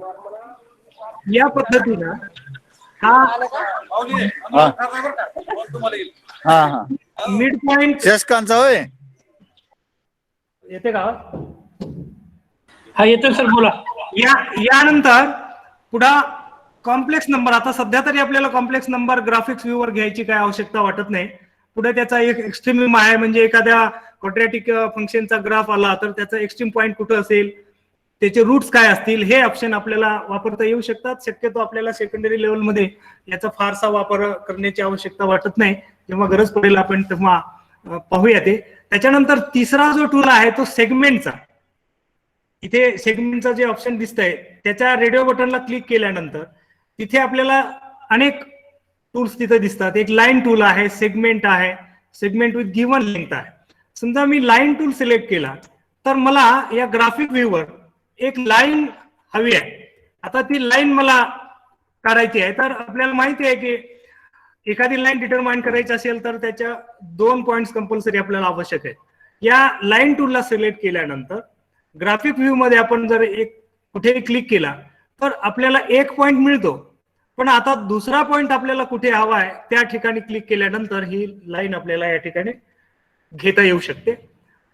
आणि ही लाईन आपल्याला मूव्ह टूलच्या सहाय्याने पुन्हा पाहिजे त्या ठिकाणी त्याला मूव्ह पण करता येऊ शकते. लाईन टूल मध्ये दुसरा ऑप्शन आहे सेगमेंट. आता आपण घेतला होता सेगमेंटला जर ऑप्शन आपण टूल घेतला तर आपल्याला माहिती आहे की सेगमेंटच्या 2 एंड पॉइंट्स मध्ये तो आपल्याला सेगमेंट काढायचा आहे. तर एका ग्राफिक व्ह्यू मध्ये एका ठिकाणी क्लिक केला आणि दुसऱ्या ठिकाणी क्लिक केला तर आपल्याला त्या सेगमेंट मिळतो. पण जर आपल्याला काही डेफिनेट लेंथ असलेला सेगमेंट पाहिजे असेल तर हा सेगमेंट आपल्याला विशिष्ट लेंथ असलेला आवश्यक असेल तर आपण हा टूल निवडायचा आहे, सेगमेंट विथ गिव्हन लेंथ. आणि मग हा टूल निवडल्यानंतर मी जर ग्राफिक व्ह्यूला एका ठिकाणी क्लिक केलं तर एक डायलॉग बॉक्स आपल्या समोर येईल आणि आपल्याला विचारलं जाईल की किती लेंथ हवी आहे. समजा मला ती 5 युनिट किंवा 5 सेंटीमीटर इतकी लेंथ पाहिजे आहे, तर मी त्यामध्ये 5 असं टाईप केल्यानं ओके केल्यास मला फक्त 5 लांबीचा सेगमेंट मिळतो. हा सेगमेंट बघा, आता तुम्हाला याची लांबी नाही बदलता येणार. जर मी खाली काढलेला CD सेगमेंट आहे तो काही डेफिनेट लेंथचा नव्हता. जर मी मूव्ह टूलचा वापर केला आणि त्याचा D पॉइंट मी बदलला तर तो कमी जास्त लेंथ होऊ शकते, मुवमेंट होते त्याची. पण त्याच पद्धतीने आपण जर F ला घेतला, एखादा ह्या EF सेगमेंटचा जर एखादा एंड पॉइंट जर फिरवला तर त्याची लेंथ नाही चेंज होणार, फक्त पोझिशन चेंज होऊ शकते पण लेंथ चेंज होत नाही, कारण तो डेफिनेट लेंथचा सेगमेंट आहे. यानंतर पुढचा टूल आहे तो म्हणजे रे. लाईन किंवा सेगमेंटच्या ऐवजी आपल्याला रे पाहिजे असेल तर आपण रे टूल सिलेक्ट करू शकता आणि मग त्याचा जो आरंभ बिंदू आहे तिथून आपल्याला रे काढायचा आहे. एका ठिकाणी ग्राफिकवर क्लिक केल्यानंतर तो रे ज्या डिरेक्शनला हवा आहे आपल्याला त्या डिरेक्शन मध्ये तो रे आपल्याला मिळू शकतो. त्यानंतर आणखी एक खाली आहे ते पॉलीलाईन आहे. म्हणजे एकाच वेळी आपल्याला पुन्हा पुन्हा सेगमेंट सिलेक्ट न करता मला अनेक सेगमेंट काढायचे आहेत, तर मी पॉलीलाईन हा टूल घेतला तर ग्राफिक व्ह्यूवर मी जिथं जिथं क्लिक करत जाईल तिथे कंटिन्युअस मला अशा पद्धतीनं, आणि मग शेवटी जिथे नको आहे तिथे डबल क्लिक करा, मग आपल्याला ती पॉलीलाईन मिळू शकते. म्हणजे एकाच वेळी आपल्या डेस्कटॉपवर ग्राफिक्स व्ह्यू मध्ये एक 4-5 पॉइंट आहेत आणि ते सगळे जॉईन करायचे सेगमेंटने आपल्याला, तर मग आपण ही पॉलीलाईनचा ऑप्शन टूल वापरू शकतो. त्यानंतर खाली आहे व्हेक्टर. बऱ्याच वेळेला आपल्याला व्हेक्टरची गरज पडते. जर मी व्हेक्टर टूल घेतला आणि ग्राफिक व्ह्यूला क्लिक केला तर मला जितक्या लांबीचा व्हेक्टर हवा आहे तितका क्लिक केल्यानंतर आपल्याला तो व्हेक्टरच्या फॉर्म मध्ये, रेच्याच फॉर्म मध्ये आहे पण तो व्हेक्टरच्या रूपात आपल्याला मिळतो. आणि त्याखाली एक आहे व्हेक्टर फ्रॉम पॉइंट, म्हणजे तुम्हाला दिलेल्या पॉइंट पासून एखादा व्हेक्टर काढायचा असेल, म्हणजे ऑलरेडी एखादा सेगमेंट आहे आणि त्याच्यापासून तुम्हाला एखादा व्हेक्टर पाहिजे, तर मी EF सेगमेंटला आता एक व्हेक्टर केलेला आहे. तर या पद्धतीने हा line, segment with given length, या पद्धतीचे सगळे टूल्स आपल्याला वापरता येऊ शकतात. मी परत एकदा हा सगळा त्याचा ग्राफिक व्ह्यू क्लिअर करतो आणि आता पुढच्या टूलकडे आपण जाऊयात. पुढचा जो टूल आहे तो म्हणजे perpendicular line, parallel line, perpendicular by sector वगैरे. त्याच्यातला एक एक टूल आपण पाहूया. समजा परपेंडिक्युलर लाईन हा टूल आपल्याला पाहिजे घ्यायचा असेल, आपण तो क्लिक केला तर लक्षात घ्या की आपल्याला एखाद्या परपेंडिक्युलर लाईन काढायची असेल तर ऑलरेडी एखादी लाईन अथवा एखादा सेगमेंट आपल्याकडे असणे आवश्यक आहे. मी सुरुवातीला एक सेगमेंट या ठिकाणी घेतो आणि या सेगमेंटला परपेंडिक्युलर लाईन काढायची आहे मला. तर ही परपेंडिक्युलर लाईन काढताना आपण त्या सेगमेंट असेल तर सेगमेंटला आपल्याला कुठेही क्लिक केल्यानंतर त्याला परपेंडिक्युलर लाईन मिळते. परंतु ही परपेंडिक्युलर लाईन सेगमेंटवर कुठल्या पोझिशनला हवी आहे आपल्याला ते पाहायचं असेल तर आपण ती लाईन कोणत्या पोझिशन सेट केल्यानंतर जिथे पाहिजे तिथे फक्त क्लिक करा. आता ती लाईन त्या सेगमेंटला परपेंडिक्युलर असेल. या पद्धतीनं परपेंडिक्युलर एखाद्या लाईनला परपेंडिक्युलर लाईन काढता येईल, एखाद्या सेगमेंटला परपेंडिक्युलर सेगमेंट लाईन काढता येईल. पुढचा ऑप्शन आहे तो पॅरलल लाईनचा. समजा मी हा टूल घेतला पॅरलल लाईनचा, उदाहरणार्थ या ठिकाणी AB ह्या सेगमेंटला पॅरलल असं दुसरी लाईन मला हवी आहे, तर मी अगोदर AB ला क्लिक करतो. ज्याला पॅरलल पाहिजे त्या लाईनला किंवा सेगमेंटला क्लिक करा आणि मग ज्या ठिकाणी ती पॅरलल लाईन तुम्हाला हवी आहे त्या पोझिशनवर तुम्हाला एकदा क्लिक केल्यानंतर ही लाईन या सेगमेंटला पॅरलल राहते. जरी आपण इथे AB ह्या सेगमेंटची डिरेक्शन बदलली तर त्याचबरोबर त्याचा पॅरलल प्रॉपर्टी कायम राहण्यासाठी ती पॅरलल काढलेली लाईन सुद्धा पुन्हा पुन्हा पोझिशन बदलेल, पण त्या सर्व बदललेल्या पोझिशन मध्ये हे पॅरलल असणे हे गुणधर्म इथे कायम राहील. आता ह्या सगळ्या मुवमेंट आपण का करतोय तर आपल्याला ऍक्टिव्हिटीमध्ये बऱ्याच वेळेला आता आपल्या डोक्यात असं असतं की आपण मुलांना सांगतो एखाद्या त्रिकोणाचा किंवा एखाद्या चौकोनाचा गुणधर्म, त्रिकोणाच्या 3 कोणांच्या मापाची बेरीज 180 राहते. पण मग आपण एखादा त्रिकोण काढतो बोर्डवर किंवा कागदावर आणि मग आपण त्याचे अँगल मोजतो, पण जर त्याचे अँगल बदलले तर कोणाची बेरीज बदलते का असं मुलांच्या डोक्यात जेव्हा प्रश्न निर्माण होतो तेव्हा त्याचे अँगल बदला म्हटल्यावर आपण दुसरी फिगर काढतो. जिओजेब्राचा मुख्य उद्देश काय आहे? ही व्हर्च्युअल लॅब आहे. म्हणजे इथे कुठलेही हँड ऍक्टिव्हिटी, हँडआउट म्हणजे मॉडेल्स वगैरे न बनवता कमी वेळामध्ये गणिताच्या वेगवेगळ्या आकृत्यांचे गुणधर्म अगदी त्याच्या वेगवेगळ्या मुवमेंट्स मध्ये, त्याच्या ट्रान्सफॉर्मेशन मध्ये आपल्याला समजून घेता येऊ शकतं. इथे बघा, सेगमेंटला पोझिशन बदलली तरी त्याच्या पॅरलल लाईन्स कायम राहते.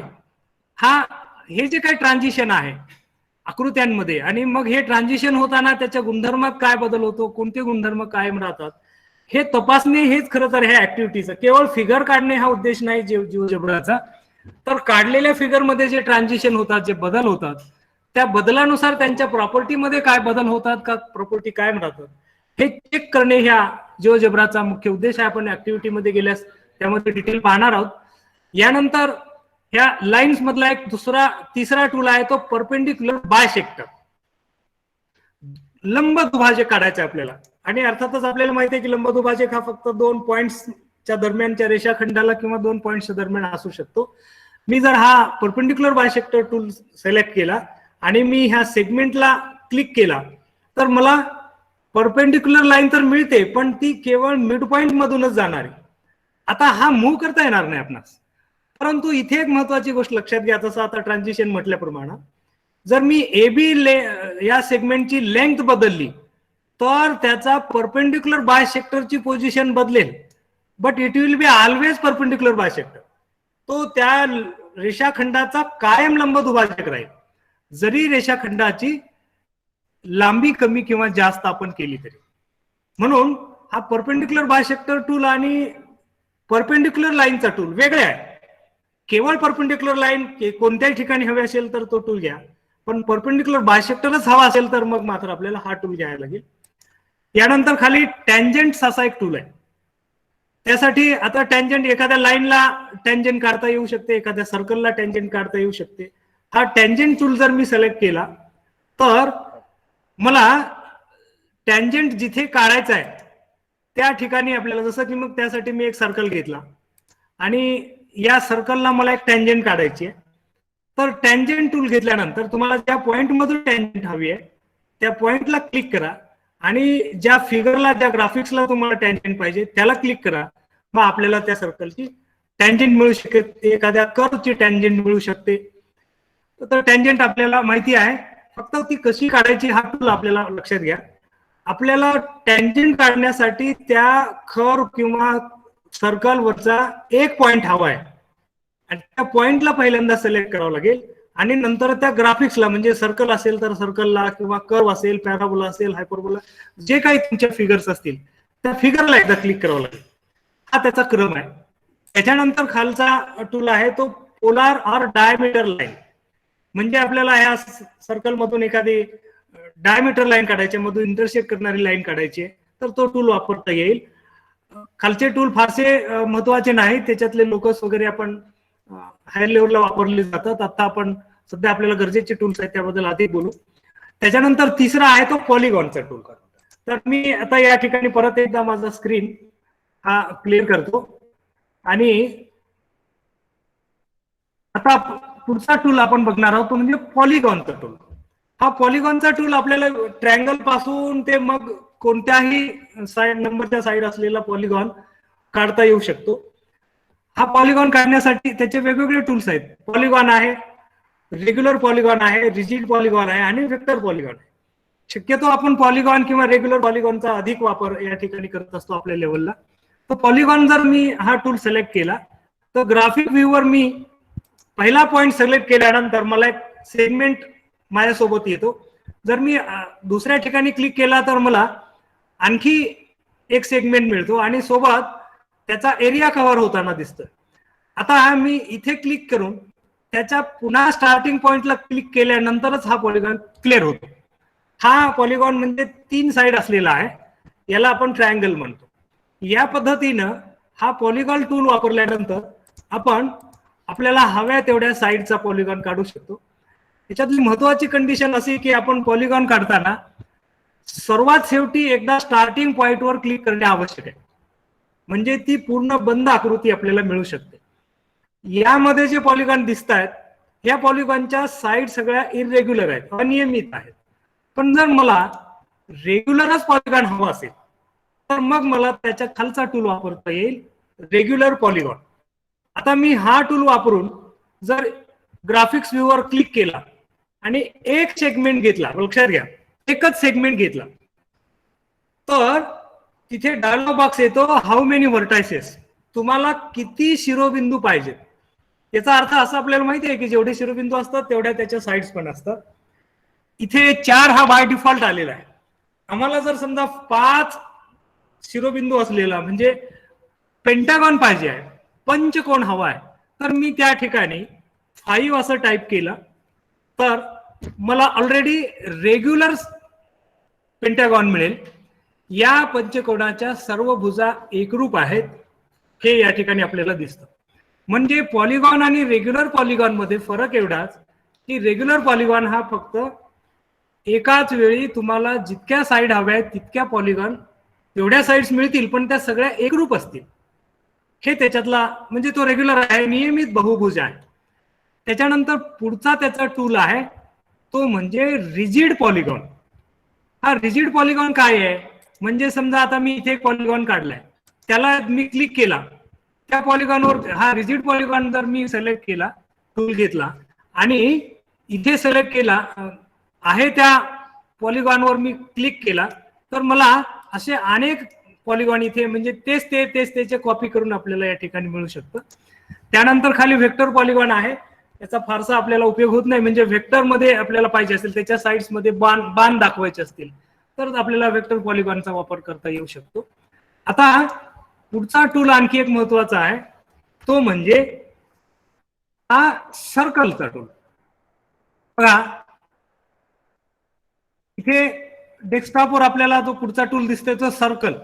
या सर्कलचे वेगवेगळे खूप ऑप्शन आहेत, आपल्याला बरेच ऑप्शन याच्यातले वापरायचे आहेत टूल्सचे. इथे पहिला ऑप्शन आहे तो circle with centre through point. समजा मला एखादा सर्कलचा सेंटर माहिती आहे आणि एक दुसरा पॉइंट माहिती आहे सर्कलवरचा, तर मी हा टूल वापरून सर्कल काढू शकतो. जर मी हा टूल सिलेक्ट केला तर सर्वप्रथम मला सेंटर त्याचा फिक्स करायला लागेल. मी इथे सर्कल फिक्स केल्यानंतर माझ्या माऊस बरोबर त्या सर्कलची रेडियस कमी जास्त होते.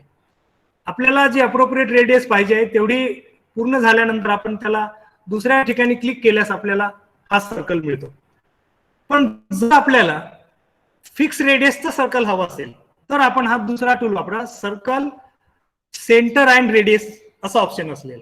जर मी circle with centre and radius हा टूल घेतला आणि मी पुन्हा त्याचा सेंटर, लक्षात घ्या कोणतेही सर्कल काढताना त्याला सेंटर पहिले फिक्स करणे आवश्यक आहे. मग जर आता मी इथे सर्कल सेंटर अँड रेडियस असा घेतला आणि मी ग्राफिक व्ह्यूला इथे क्लिक केला तर आपल्या समोर एक डायलॉग बॉक्स येतो, त्याच्या रेडियसची लेंथ विचारत आहे.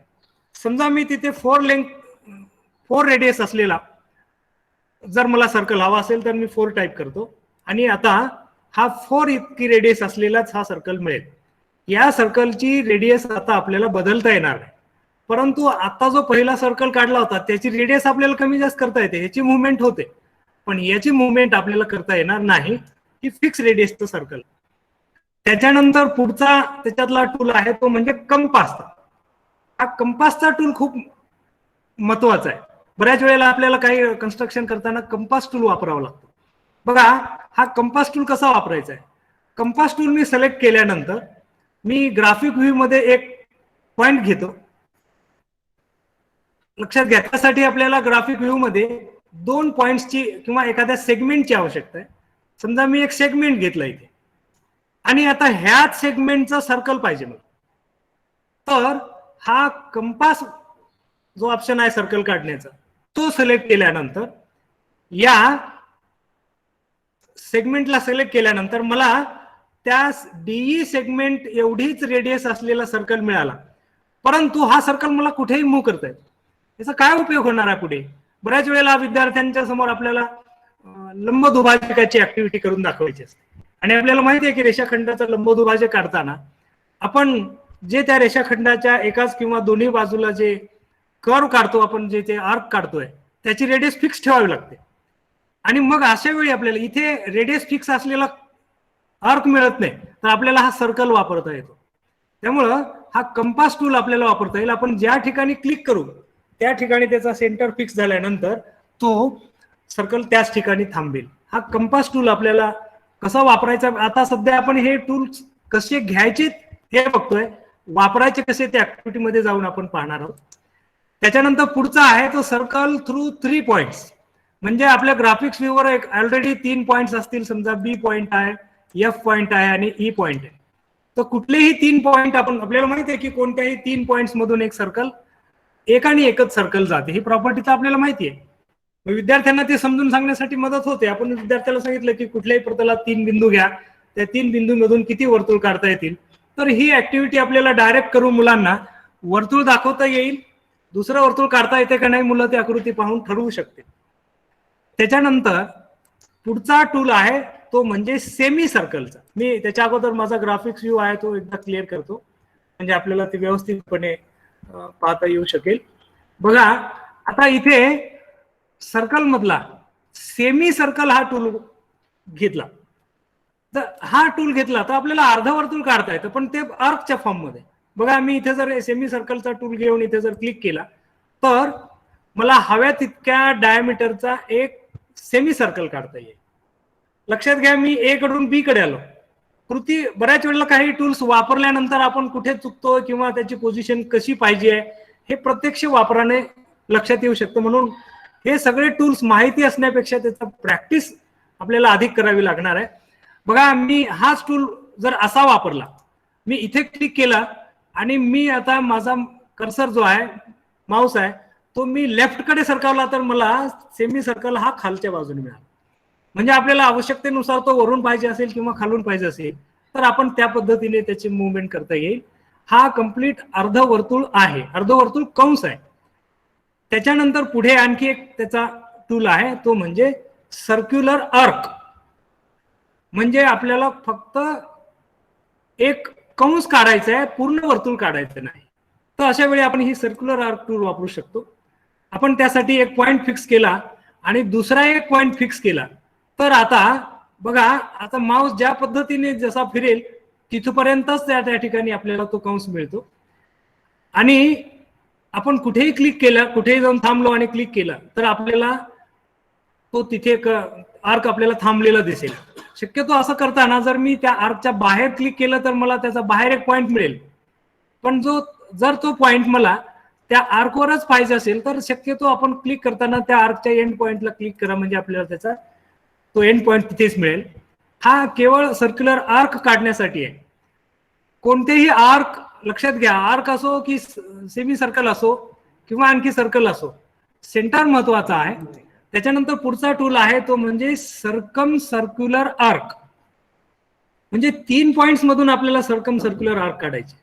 हा टूल जर मी घेतला आणि ग्राफिक्स व्ह्यूवरचे मी 3 पॉइंट घेतो, उदाहरणार्थ डी पॉइंट आहे, एच पॉइंट आहे आणि इथला एफ घेतला तर मला या 3च पॉइंटला जॉईन करणारा एक आर्क मिळेल. हा सर्कम सर्क्युलर आर्क आहे. तुमचे पॉइंट कुठल्याही पोझिशनला असतील तर तो हा सर्कम सर्क्युलर आर्क तुम्हाला मिळेल. त्यानंतरचा टूल आहे तो म्हणजे सर्क्युलर सेक्टर. हा एक टूल आपल्याला बऱ्याच वेळेला वापरावा लागणार आहे. पुढे मुवमेंट्स वगैरे त्याच्या शिकायचे आहेत तेव्हा हा टूल वापरायला आपल्याला बऱ्याच वेळेला काम पडतं. सर्क्युलर सेक्टर काय आहे, इथे आर्क काढले आहेत फक्त, पण जर मला सेक्टर हवा असेल तर समजा मी एक इथे क्लिक केला आणि बघा मी सुरुवातीला एक के पॉइंट क्लिक केला, त्याच्यानंतर दुसरा एक एल पॉइंट क्लिक केला, मला तेवढे रेडियस मिळाली. आता तिसरा पॉइंट मी ज्या ठिकाणी सिलेक्ट करेल तिथे मला त्याचा एक सेक्टर मिळालाय. ही आर्क नाही आहे, ही सेक्टर आहे. तर जेव्हा सेक्टर काढायचे असते तेव्हा आपण हा सर्क्युलर सेक्टरचा ऑप्शन वापरू शकतो. आणि त्याच्या खाली सर्कम सर्क्युलर सेक्टर असं आहे काय, तेच आहे. जसं इकडे सर्क्युलर आर्क होती आणि सर्कम सर्क्युलर सर्कल होता, आर्क होती, तशाच पद्धतीने ते सेक्टर आणि सर्कम सर्क्युलर सेक्टर हे दोन्ही ऑप्शन जवळपास सारखेच आहेत. थोडासा फरक आहे, त्याला फक्त सेंटर मिळतो. बघा इथे मी जर इथे क्लिक केला, इथे क्लिक केला आणि मी पाहिजे त्या ठिकाणी क्लिक केला तर मला एक सर्कम सर्क्युलर सेक्टर मिळेल, पण त्याचा सेंटर पण या ठिकाणी मिळेल. इथे या आणि याच्यामध्ये थोडासा फरक आहे. इथे हा एक फक्त सेक्टर आहे तर हा सर्कम सर्क्युलर सेक्टर आहे. म्हणजे सर्कलचा एक सेक्टर कापल्यानंतर बाकीचं जे सर्कल उरतं ते सर्कम सर्क्युलर सेक्टर आहे. अशा पद्धतीने हा सर्कलचा टूल एवढे आपल्याला वापरता येऊ शकतं. पुढचा आहे तो इलिप्स, हायपरबोला, पॅराबोला आणि कोनिक थ्रू 5 पॉइंट्स. तर मला वाटतं याची सध्या आपल्याला आवश्यकता नाही, आपण त्याच्यात वेळ घालवण्यापेक्षा पुढच्या टूल्स मध्ये जाऊयात. पुढचा टूल आपल्याला जास्त उपयोगात येणार आहे नेहमीच वापरण्यासाठी, तो म्हणजे अँगलचा. बघा अँगलच्या टूलमध्ये खूप अशा प्रकारचे हे आहे. हा टूल आपल्याला मेजरमेंट्स करायला किंवा एखादा सेगमेंट काढायला मदत करू शकतो. जर मी अँगल हा वरचा एक टूल घेतला तर हा फक्त अँगल आहे. समजा हा मी अँगल टूल घेतल्यानंतर मला एक अँगल काढायचा आहे, तर अँगल काढताना नेहमी आपल्याला माहिती आहे की अँगलचे 3 पॉइंट्स पाहिजे, म्हणजे 2 साइडवरचे पॉइंट आणि एक त्याचा व्हर्टेक्स. तेव्हा आपल्याला अँगल काढताना आपण त्याचा साइडवरचा पॉइंट आपल्याला अगोदर मिळेल, त्याच्यानंतर त्याचा व्हर्टेक्स मिळेल आणि तिसरा हा दुसऱ्या साइडवरचा पॉइंट मिळेल. असं जर केलं तर मला एक 59.04 डिग्रीचा एक अँगल मिळाला. त्याच्या साइड इथे दाखवलेल्या नाहीत, ते आपल्याला सेगमेंटचा वापर करून ह्या साइड दाखवता येतील. पण हा अँगल आपल्याला पाहिजे त्या मापाचा इथे काढता येऊ शकतो. ह्या सी ची पोझिशन आपण बदलून अँगलचं मेजरमेंट चेंज करू शकतो. मूव ह्या टूलचा वापर करून आपण सी पॉइंट चेंज केला तर आपल्याला त्याचं मेजरमेंट्स बदलेल. पण जर समजा अँगल विथ गिवन साईज असंच दिलं असेल, त्याच्या खाली दुसरा टूल आहे अँगल विथ गिवन साईज, तर मग इथे मात्र आपल्याला त्याच साईज मध्ये अँगल काढावं लागेल. मी इथे एकदा क्लिक केल्यानंतर शक्यतो हे क्लॉकवाईज मध्ये जा, म्हणजे आपल्याला व्यवस्थितपणे अँगल मिळेल, नाही तर तो त्याचा रिफ्लेक्स अँगल मिळेल. आता इथे अँगल विथ गिवन साईज असं दिलंय. मी 2 पॉइंट क्लिक केल्यानंतर एक डायलॉग बॉक्स दिसतोय आणि बाय डिफॉल्ट तिथे 45 डिग्री मध्ये आपल्याला मेजरमेंट दिसतंय. आपल्याला जर आवश्यक असलेलं दुसरा मेजरमेंट गरज असेल तर ते डिलीट करा आणि दुसरा तिथे व्हॅल्यू टाईप करा. फॉर एक्झाम्पल या ठिकाणी मी 60 डिग्री असं घेतलंय, तर मला आता हा डी डॅश हा त्या 60 डिग्रीचाच एक फिक्स मेजरमेंटचा अँगल आपल्याला इथे मिळतो. या अँगल टूलचं एक दुसरं वैशिष्ट्य असं बघा, वरचा 1 नंबरचा ते सांगायचं राहून गेलं. अँगल टूल मध्ये अँगल आपल्याला ड्रॉ करता येतो, तसं काढलेला अँगल मेजरमेंट सुद्धा घेता येत. समजा मी इथं एक दुसरा अँगल काढलाय सेगमेंटचा वापर करून बघा, आणि हा अँगल मेजर करायचा मला. ऑलरेडी तो अँगल मला दिसतोय, त्याचं मेजरमेंट्स मला बघायचंय. तर मग हा अँगल टूल घेतल्यानंतर त्याच्या एका साइडवर क्लिक करा आणि त्याच्या क्लॉकवाईज डिरेक्शन मध्ये त्याचे पॉइंट सिलेक्ट करा. क्लॉकवाईज का म्हणतोय, समजा मी एच पासून सुरुवात केली असती तर मला तो अँगल बाहेरून मिळाला असता. म्हणून याच्या डिरेक्शन महत्वाचे आहे. हे क्लॉकवाईज डिरेक्शन मध्ये आपल्याला त्याचे पॉइंट सिलेक्ट करावे लागतील आणि नेहमी त्याचा व्हर्टेक्स हा 2 नंबरला क्लिक करायचा. तेव्हा अँगल हा टूल, पहिला जो टूल आहे अँगल, तो अँगल काढण्यासाठी होतो, तसंच काढलेला अँगल मेजर करण्यासाठी होतो. तिसरा टूल आहे त्याच्यातला डिस्टन्स ऑर लेंथ. समजा एखादा सेगमेंट ऑलरेडी तुमच्याकडे इथे काढलेला आहे आणि त्या सेगमेंटची आपल्याला डिस्टन्स किंवा लेंथ मेजर करायची आहे, तर आपण हा टूल सिलेक्ट केल्यानंतर त्या सेगमेंटवर फक्त क्लिक केलं की आपल्याला त्याची किती लेंथ आहे ते मिळते. इथे त्याचं नाव एच आहे आणि 11.54 युनिट अर्थात सेंटीमीटर इतकं त्याची लेंथ आपल्याला त्या ठिकाणी मेजर करून मिळते. त्याच्या खाली एरिया असा एक टूल आहे, तो एरिया मेजर करण्यासाठीच आहे. म्हणजे एखादा पॉलिगॉन आपण काढलेला आहे, उदाहरणार्थ मी इथे एक पॉलिगॉन घेतो परत, आणि ह्या पॉलिगॉनचा एरिया मला पाहिजे असेल तर मी त्याच्यातला एरिया हा टूल सिलेक्ट केला आणि त्या पॉलिगॉनवर कुठेही क्लिक केल्यानंतर त्याचा डायरेक्ट एरिया आपल्याला तिथे माहिती होतो, त्याचं मेजरमेंट आपल्याला तिथे प्रिंट करून मिळतं. त्याच्या खाली आहे स्लोप. आपल्याला एखाद्या रेषेचा किंवा रेषाखंडाचा स्लोप मोजायचा आहे किंवा एखाद्या कर्वचा विशिष्ट पॉईंट मधला स्लोप मोजायचा आहे, तर आपल्याला हा स्लोप ऑप्शन घेता येईल. बघा, मी स्लोप ऑप्शन टूल घेतल्यानंतर मी इथे जी या सेगमेंटला क्लिक केल्यानंतर मला त्याचा इथे स्लोप मिळाला M1 = 2.39. तर एखाद्या लाईनचा किंवा एखाद्या सेगमेंटचा किंवा एखाद्या कर्ववरील 2 पॉईंट मधला स्लोप मेजर करण्यासाठी आपल्याला हा टूल वापरता येईल. त्यानंतर खाली एक लिस्ट असा ऑप्शन आहे. हा जो टूल आपल्याला आहे, समजा आपल्याला या ठिकाणी स्प्रेडशीट मध्ये जेव्हा आपण वापर करणार आहोत तेव्हा लिस्ट कशी करायची तिथे आपण ते डिटेलमध्ये पाहू. पण थोडक्यात मी आपल्याला सांगेल की स्प्रेडशीट मध्ये जे आपण टाईप केलेला सगळ्या डेटा आहे त्याची लिस्ट बनवावी लागते बऱ्याच वेळेला, बार चार्ट, पाय चार्ट वगैरे काढताना. तर ती लिस्ट ऑटोमॅटिक बनवण्यासाठी हा टूल वापरता येतो. त्याच्यानंतर एक रिलेशनचा टूल आहे. आपल्याला या लेवलला फारसा वापरायची गरज नाही, पण 2 सेगमेंट मधलं रिलेशन आपल्याला शोधायचे. उदाहरणार्थ मी रिलेशन हे टूल घेतला आणि एका या सेगमेंटवर सिलेक्ट करून दुसऱ्या सेगमेंटवर सिलेक्ट केला, तर त्या दोन्ही मधला रिलेशन या ठिकाणी दाखवलं जाईल. G does not have the same length of edge F, म्हणजे 2 फिगर्स, 2 ग्राफिक्स मधला रिलेशन काय आहे ते इथे आपल्याला दाखवण्यासाठी हा रिलेशन वापरता येतात. आणि फंक्शन इन्स्पेक्टर आहे, म्हणजे एखादा कर्व काढलाय, एखादी लाईन काढली आहे, तर आपल्याला माहिती आहे की लाईन सुद्धा एक फंक्शनचा ग्राफ आहे किंवा एखादा कर्व आहे तो फंक्शनचा ग्राफ आहे.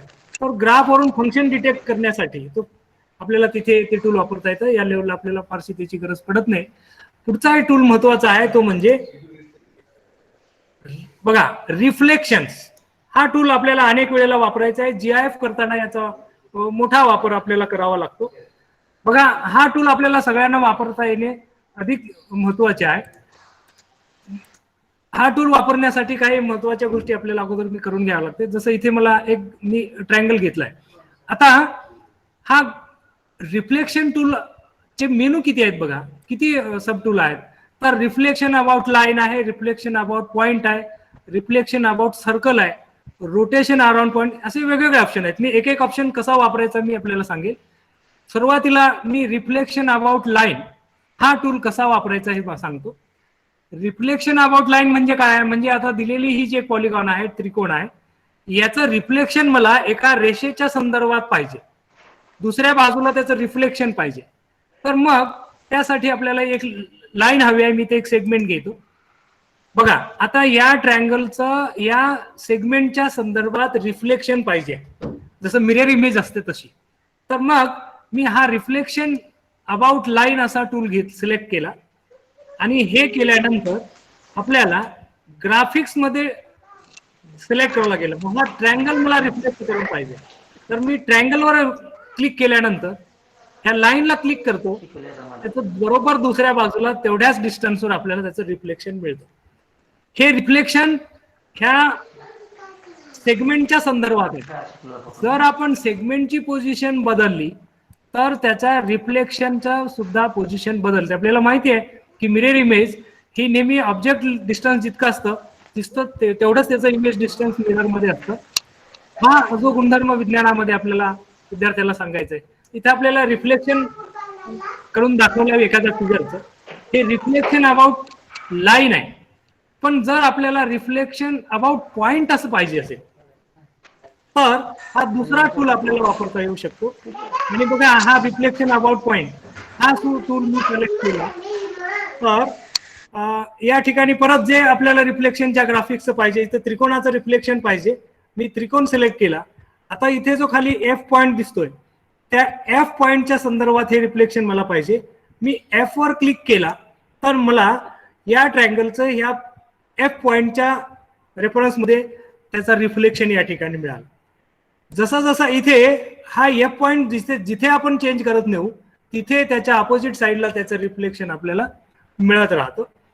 तिसरा त्याच्यातला जो आहे महत्वाचा तो म्हणजे, मी हे सगळं परत एकदा क्लिअर करतो आणि परत एकदा फ्रेश मध्ये एक ग्राफिक या ठिकाणी आपल्याला प्रत्येक वेळी लागेल रिफ्लेक्शनसाठी.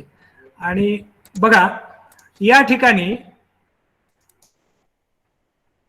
हा तर इथे एक पॉइंट ही आपल्याला आवश्यक आहे.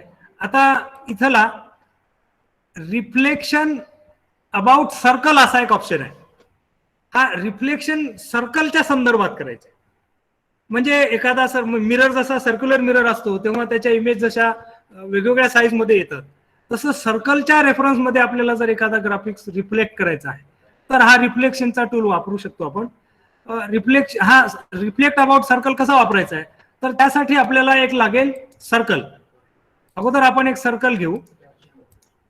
हे बघा, इथे एक सर्कल घेतला आणि आता रिफ्लेक्ट अबाउट सर्कल हा टूल आपल्याला इथे वापरायचा आहे. मग त्यासाठी ग्राफिक्सवर क्लिक करा, नंतर त्या सर्कलवर क्लिक करा.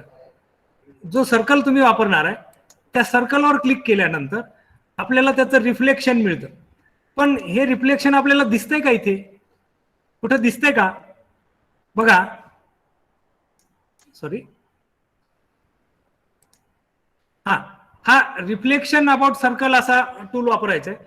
तेव्हा हा ऑब्जेक्ट सिलेक्ट केल्यानंतर त्या ऑब्जेक्टच्या नंतर ते सर्कल सिलेक्ट करा.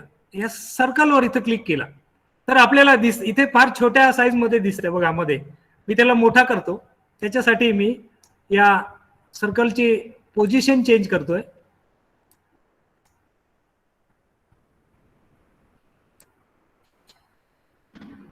हे बघा, हे जे बाहेर ट्रायंगल दिसतंय त्याचं सर्क्युलर रिफ्लेक्शन आहे. म्हणजे हा सरफेस जर सर्क्युलर मिरर असेल तर ही फिगर तिथे कशी दिसणार आहे त्याच्या संबंधीचा हे. आता ह्या सर्कलची रेडियस जशी जशी आपण बदलू तसं त्याचं सर्क्युलर रिफ्लेक्शन बदलत जातं. याचा GIF मध्ये वगैरे उपयोग होत असतो. आपण ते पुढे गेल्यानंतर डिटेलमध्ये पाहणार आहोत. त्याच्यानंतर तिसरा जे महत्वाचा आहे, रोटेट अबाउट ए पॉइंट, हे एक महत्वाचं आहे जे आपल्याला नेहमी वापरावं लागतं. हे कसं वापरायचं आहे आपल्याला त्या संबंधीचा या ठिकाणी आपण बघूया. त्यासाठी मी परत एकदा एक पॉलिगॉन या ठिकाणी घेतो आणि रिफ्लेक्शन अबाउट अ पॉइंट आहे. Rotate about a point, rotate करायचं, तर रिफ्लेक्ट करायचं नाही तर रोटेट करायचं आहे.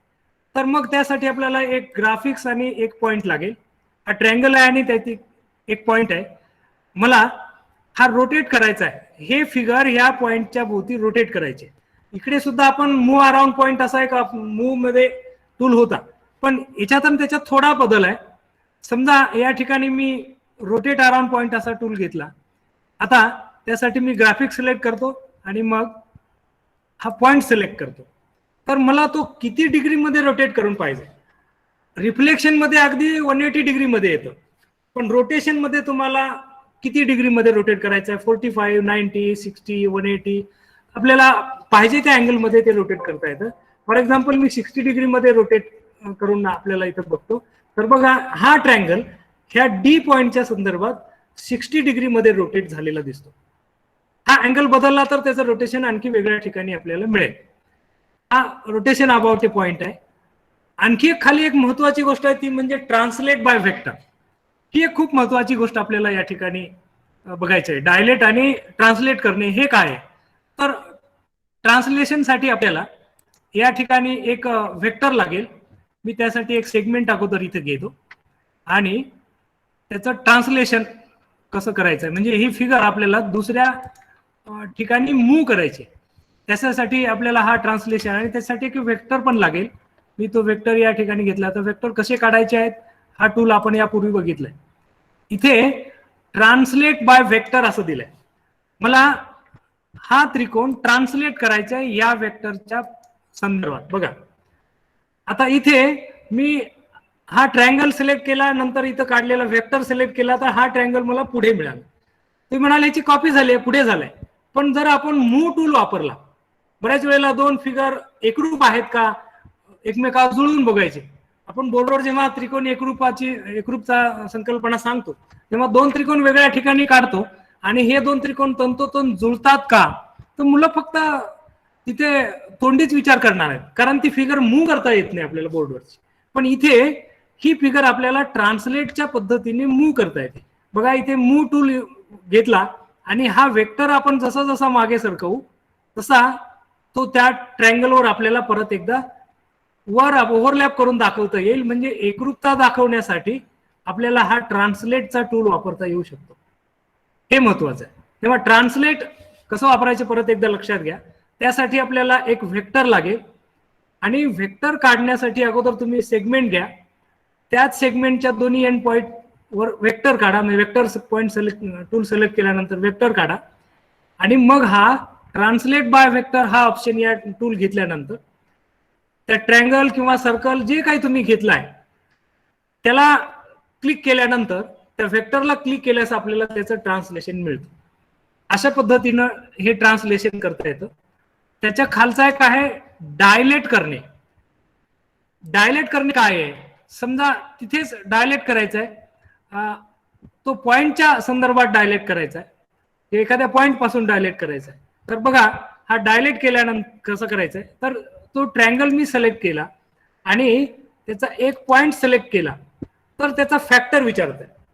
समजा या ठिकाणी आपण त्याचा फॅक्टर इथे आपल्याला स्लायडर घ्यावा लागेल. त्यासाठी आता स्लायडर काय आहे मी पुढच्या ऍक्टिव्हिटीमध्ये सांगेलच, पण मी एक इथे डी एक स्लायडर घेतला फॉर एक्झाम्पल आणि आता हा डायलेट करण्याचा मला वापरायचा आहे. तर मी हा ट्रँगल सिलेक्ट केला आणि एक पॉइंट सिलेक्ट केल्यानंतर तो डायलेट कसा करायचा आहे, तर हा माझा स्लायडर डी होता. मी ह्या फॅक्टरच्या पुढच्या डायलॉग बॉक्समध्ये इथे अल्फा दिसते छोट्या अक्षरात, त्याला क्लिक केलं किंवा इथे डायरेक्ट मी डी जर टाईप केलं कीबोर्डवरून तर या ठिकाणी बघा डी जसा जसा मूव्ह होईल तशा पद्धतीने ही फिगर मूव्ह होते आणि ती नुसती मूव्ह होत नाही तर ती जसं डिस्टन्स वाढत जाते तशी त्याचा साईज वाढत जाते सर्व बाजूने. अर्थात ही तिची समरूप फिगर आहे. या त्रिकोणाची ही समरूप फिगर आहे. म्हणजे समरूपतेमध्ये आपल्याला मुवमेंट करताना हा डायलेट टूल सुद्धा वापरता येतो. हे डायलेट किंवा ट्रान्सलेट आहे, रोटेट आहे, याचा GIF बनवताना खूप मोठ्या प्रमाणात उपयोग होतो. फक्त आपल्याला त्या टूल्सची माहिती असावी यासाठी आपण इथे सांगितलंय. जेव्हा आपण ऍक्टिव्हिटी प्रत्यक्षात करू तेव्हा मात्र ह्या सगळ्या टूल्सचा तिथे वापर करताना आपल्याला ते प्रॅक्टिसमध्ये येऊ शकतं. यानंतर मी परत एकदा ही स्क्रीन क्लिअर करतो आणि पुढचा एक महत्त्वाचा ऑप्शन आहे तो म्हणजे आता आपण एक स्लायडर घेतला होता. हा स्लायडर कसा घ्यायचा असतो, स्लायडरचा उपयोग काय आहे ते आपण स्लायडरच्या प्रत्यक्ष वापरात बघू. पण स्लायडर घ्यायचा कसा हे आपल्याला टूल या ठिकाणी समजून घ्यायचंय. मी स्लायडर हा टूल घेतल्यानंतर ग्राफिकवर क्लिक केला की एक डायलॉग बॉक्स येतो आणि स्लायडरचे 3-4 प्रकार आहेत. एक आहे तो नंबर स्लायडर, म्हणजे आपल्याला एखाद्या सेगमेंटची लांबी, एखाद्या सर्कलची रेडियस ही व्हेरिएबल मध्ये पाहिजे असेल, बदलून पाहिजे असेल, तर आपण त्याच्यासाठी जसं आपण एखादा व्हेरिएबल जसं एक्स आहे तर त्याच्या अनेक व्हॅल्यू आहेत आणि आपण त्यावेळी त्या व्हॅल्यू त्याला देऊ, तितक्या व्हॅल्यू त्याला मिळतात. तसं इथे एखादा सेगमेंट काढायचा आहे तर तो रेडियस त्याची लेंथ फिक्स नसेल तर आपल्याला त्याला स्लायडरच्या फॉर्म मध्ये देता येतं. स्लायडर नंबर मध्ये असतो, मग त्याच्या व्हॅल्यू ह्या नंबर्स मध्ये येतात, फक्त त्या डेसिमल मध्ये येऊ शकतात, कुठलाही रिअल नंबर येऊ शकतो. अँगलचा स्लायडर घेतला तर आपल्याला त्याच्या सगळ्या व्हॅल्यूज ह्या डिग्री मेजर मध्ये येतील किंवा रेडियन मेजर, आपण जे काही अँगलचे मेजरमेंट सेट केले त्या पद्धतीनं येईल. इंटिजरच्या फॉर्म मध्ये पण येऊ शकतात, म्हणजे फ्रॅक्शन नको असतील तर. सध्या मी इथे नंबरचा स्लायडर कसा घ्यायचा ते बघतो. हा एकदा नंबर्स हायलाइट झाल्यानंतर त्या स्लायडरला आपोआप तिथे नाव येतं, व्हेरिएबल तिथं ऑलरेडी येतं, आपल्याला टाईप करायची आवश्यकता नाही.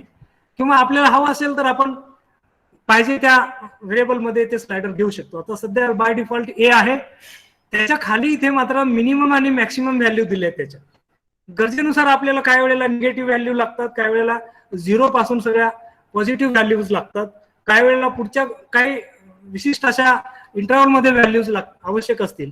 फॉर एक्झाम्पल मी इथे मिनिमम व्हॅल्यू ही त्याची 2 करतो आणि मॅक्सिमम व्हॅल्यू ही कितीही घेता येऊ शकते. फॉर एक्झाम्पल मी घेतली 30 घेतली, तर मग ह्याच्या मिनिमम आणि मॅक्सिमम व्हॅल्यू सिलेक्ट केल्यानंतर पुढे त्याचा इन्क्रीमेंट विचारतो.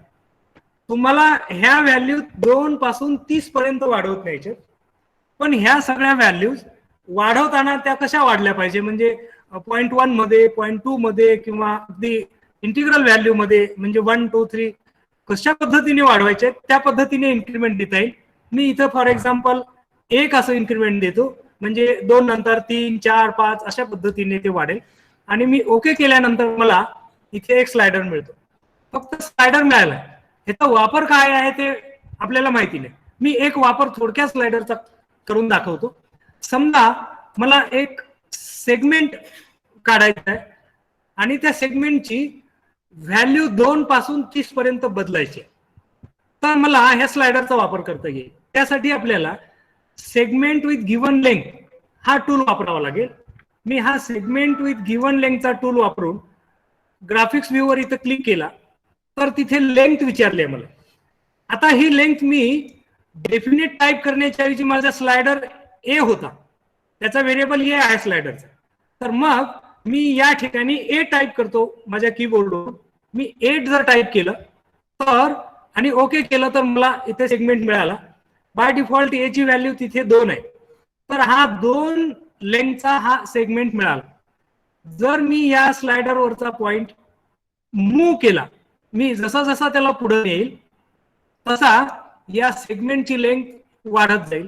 ए ची व्हॅल्यू 16 आहे, आता ह्या एबी सेगमेंटची लेंथ मला 16 मिळाली आहे. याचा उपयोग काय होतो बघा, मी एक छोटा इथे ऍक्टिव्हिटी 2 मिनिटाची करून दाखवतो.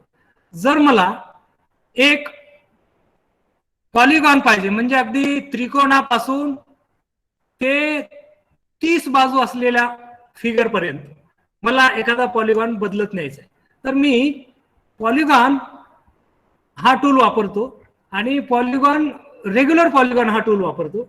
बघा आता मी रेग्युलर पॉलिगॉन मध्ये ए वर क्लिक केला आणि बी वर क्लिक केल्यानंतर किती व्हर्टायसेस पाहिजे ते आपल्याला तिथे दिलंय. मी जर त्या ठिकाणी ए टाईप केला आणि ओके केला तर आता या स्लायडरच्या जितक्या व्हॅल्यू आहे तेवढा पॉलिगॉन तिथे आपोआप मिळतो. बघा इथे ए ची व्हॅल्यू 5 होती तर हा पेंटागॉन मिळाला. जर मी एच्या वेळा स्लायडरवरच्या व्हॅल्यू जर मी बदलत नेल्या, आपल्याला माहिती आहे की मिनिमम 3 साइड असलेलाच पॉलिगॉन असू शकतो, 2 साइडचा पॉलिगॉन असत नाही. तर मग 2, 4, 6, 10 या पद्धतीनं त्या सेगमेंटची लेंथ जेवढी होती तेवढ्या लेंथ मध्येच आपल्याला हे पॉलिगॉन मिळू शकतो. जर समजा मी हा सेगमेंट छोटा केला आणि हे सगळे याची साईज बदलली, बघा इथे सेगमेंटची पण साईज बदलत होती, कारण इथे 2 ठिकाणी स्लायडर लागलाय. स्लायडर 2 ठिकाणी लागलाय, काय हरकत नाही. पण स्लायडरचा उपयोग काय, आपल्याला मुख्य भाग म्हणजे स्लायडर कसा वापरायचा आहे या संबंधी आपण बोलत होतो. दुसरा त्याच्यातला टूल आहे तो म्हणजे टेक्स्ट. आपल्याला काही या ग्राफिक्स व्ह्यूवर टेक्स्ट हवा असेल तर तो टेक्स्ट आपल्याला इथे घेता येतो. हा टेक्स्ट टूल घेतल्यानंतर या ग्राफिक्स व्ह्यूला सिलेक्ट केल्यास आपल्याला काय हवं आहे, फॉर एक्झाम्पल मला इथे जिओजेब्रा असं टाईप करून हवं आहे, तर या ठिकाणी आपण जर ते टाईप केलं आणि ओके केलं तर आपल्याला जिओजेब्रा हे टेक्स्ट या ठिकाणी दिसू शकतं. बऱ्याच वेळेला काही व्हॅल्यू सुद्धा आपल्याला तिथे घेता येतात, पण हा टेक्स्ट बॉक्स आपल्याला इथे दिसतो. ह्या टेक्स्ट बॉक्सचे आपल्याला व्ह्यू बदलता येऊ शकतं. मी जेव्हा ह्या टेक्स्टवर क्लिक करतो तेव्हा ग्राफिक्स व्ह्यूवर इथे वरच्या बाजूला त्याचे ऑप्शन आलेत. त्याची साईज मला मोठी हवी असेल तर मी या स्मॉल, बघा याची साईज मला व्हेरी लार्ज किंवा व्हेरी स्मॉल, मीडियम जशी हवी आहे. मी जर लार्ज मध्ये घेतला तर ते टेक्स्ट आपल्याला मोठं दिसेल. ते बोल्ड हवा असेल तर बोल्डवर क्लिक करा. त्याला कलर हवा असेल तर त्याचा कलर चेंज करू शकता. अशा पद्धतीने ग्राफिक्स व्ह्यूवर आपल्याला टेक्स्ट मिळू शकतं. बऱ्याच वेळेला इथे काय व्हॅल्यू, जसं आता ए ची व्हॅल्यू आहे, इथेच बघा मी हा टेक्स्ट कसा वापरलाय. मी इथे एक टेक्स्ट घेतो आणि त्याला ए असं टाईप करायचं. मला इथला ए च्या व्हॅल्यू पाहिजे. मग मी इथे ए इक्वल टू, आणि इथे त्याचे सिम्बॉल्स आपल्याला इथे दिले आहेत. त्या सिम्बॉल मध्ये ए ची व्हॅल्यू काय आहे इकडे, तर हा ए आहे. हा, तर इथे ह्या ए ची व्हॅल्यू आपल्याला जी पाहिजे आहे ती जर आपल्याला इथे पाहिजे असेल, उदाहरणार्थ मी याला एडिट करून घेतो आणि बघा या ठिकाणी मला एक व्हॅल्यू पाहिजे ए ची, ती 5 आता जी इथं आली होती. बघा इथे माझ्या स्लायडरची व्हॅल्यू जी 5 आहे ती 5 व्हॅल्यू मला इथे पण दिसते आणि इकडे पण ग्राफिक्स मध्ये इथे दिसते. त्याला मी जरा मोठ्या साईज मध्ये करून घेतो. हे बघा ए ची व्हॅल्यू इथे 4 आहे, स्लायडरवर इथे 4 दिसते. मी स्लायडरच्या व्हॅल्यू जशा बदलल्या तशा त्या ए च्या व्हॅल्यू बदलत गेल्या. म्हणजे टेक्स्टचा डेस्कटॉपवर जे टेक्स्ट वापरायचं आपल्याला ते वेगवेगळ्या कारणासाठी वापरायचं आहे. ऍक्टिव्हिटी मध्ये गेल्यास आपण ते डिटेलमध्ये पाहूयात. पुढे आहे त्याचा टूल म्हणजे इमेज. आपल्याला एखादी इमेज इन्सर्ट करायची आहे तर इथूनही करता येऊ शकते. बटन्स त्याला तयार करता येऊ शकतात. आता त्याचे बटन्स कसे आहेत तर हा, तर त्याचे बटन्स कसे घ्यायचे आहेत तर ऍक्टिव्हिटी मध्ये गेल्यास आपण प्रत्यक्ष त्याच्या बटनचा वापर करूया. चेक बॉक्स कसे घ्यायचे किंवा इनपुट बॉक्स कसे घ्यायचे. उदाहरणार्थ आता बघा या ठिकाणी मी इनपुट बॉक्सचा आपल्याला उपयोग होतो बऱ्याच वेळेला. मी इनपुट बॉक्सच्या बद्दल जरा डिटेलमध्ये सांगतो. जर इनपुट बॉक्स हा टूल घेतला आणि मी इथे क्लिक केलं तर मला तिथे कॅप्शन मिळेल. समजा मला तिथे व्हॅल्यू ए ची पाहिजे तर ए हा कॅप्शन दिला तर खाली त्याचा लिंक्ड ऑब्जेक्ट पाहिजे, आपल्याला लिंक करायचे. आता इथे ए बरोबर 7 आहे.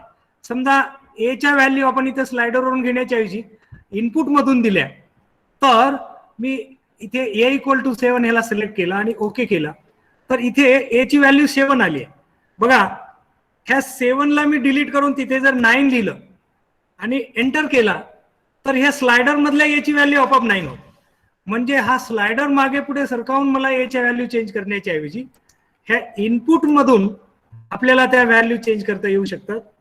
म्हणजे इनपुट बटनचा वापर करता येऊ शकतो. आणि त्या पद्धतीनं चेक बॉक्स आहे. म्हणजे एखादी फिगर किंवा एखाद्याला चेक करायचं आहे, जसं आता आपण रेडिओ बटन्स वगैरे इथे बघितले आहेत, त्या पद्धतीनं तो चेक बॉक्स घेता येतो. जेव्हा आपण त्या टूलचा प्रत्यक्ष वापर करणार आहोत तेव्हा ते आपण पाहूया. यानंतर मी एकदा ही सगळी ग्राफिक्स व्ह्यू क्लिअर करतो आणि पुढचा शेवटचा मेनू आहे तो म्हणजे मूव्ह ग्राफिक्स. हा मूव्ह याचे वेगवेगळे टूल्स आहेत. त्यामध्ये एक आहे मूव्ह ग्राफिक्स व्ह्यू, म्हणजे आपल्याला हे सगळं डेस्कटॉपवरचं ग्राफिक व्ह्यू वेगळ्या ठिकाणी पाहिजे फिगर सहित तर तो मूव्ह ग्राफिक्स व्ह्यू करता येतं. झूम इन करता येतं, म्हणजे जितका आपल्याला ते साईज कमी किंवा अधिक करता येते. झूम इन आहे, झूम आउट आहे, किंवा हाईड आणि शो करायचं ऑब्जेक्ट आहे. म्हणजे एखादा ऑब्जेक्ट इथे दिलाय, फॉर एक्झाम्पल पॉइंट दिलाय आणि त्यामध्ये एखादा खालचा जर टूल वापरला शो किंवा हाईड ऑब्जेक्ट आणि मी ए ला क्लिक केलं शो हाईड ऑब्जेक्ट वापरून तर हा ऑब्जेक्ट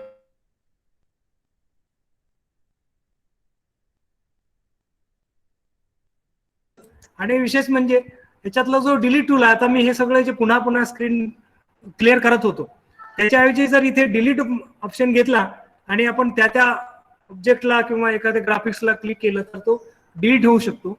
अशा पद्धतीनं हे सगळ्या टूल्सची आपण थोडक्यात माहिती घेतली आहे. आता मी आपली खरं सगळ्यांची माफी मागतो, कारण कमी वेळात आपल्याला सगळ्या टूल्सची माहिती द्यायची आहे. आपल्यापर्यंत ती पोचते का नाही याबद्दल मला शंका आहे, पण मी माझ्या वेळेमध्ये प्रयत्न करतोय आपल्या सगळ्यापर्यंत पोहोचवण्याचा. आता एक महत्वाची गोष्ट आहे की ह्या सगळ्या टूल्सचा वापर करायचा आहे आपल्याला आणि ऍक्टिव्हिटी बनवायची आहे.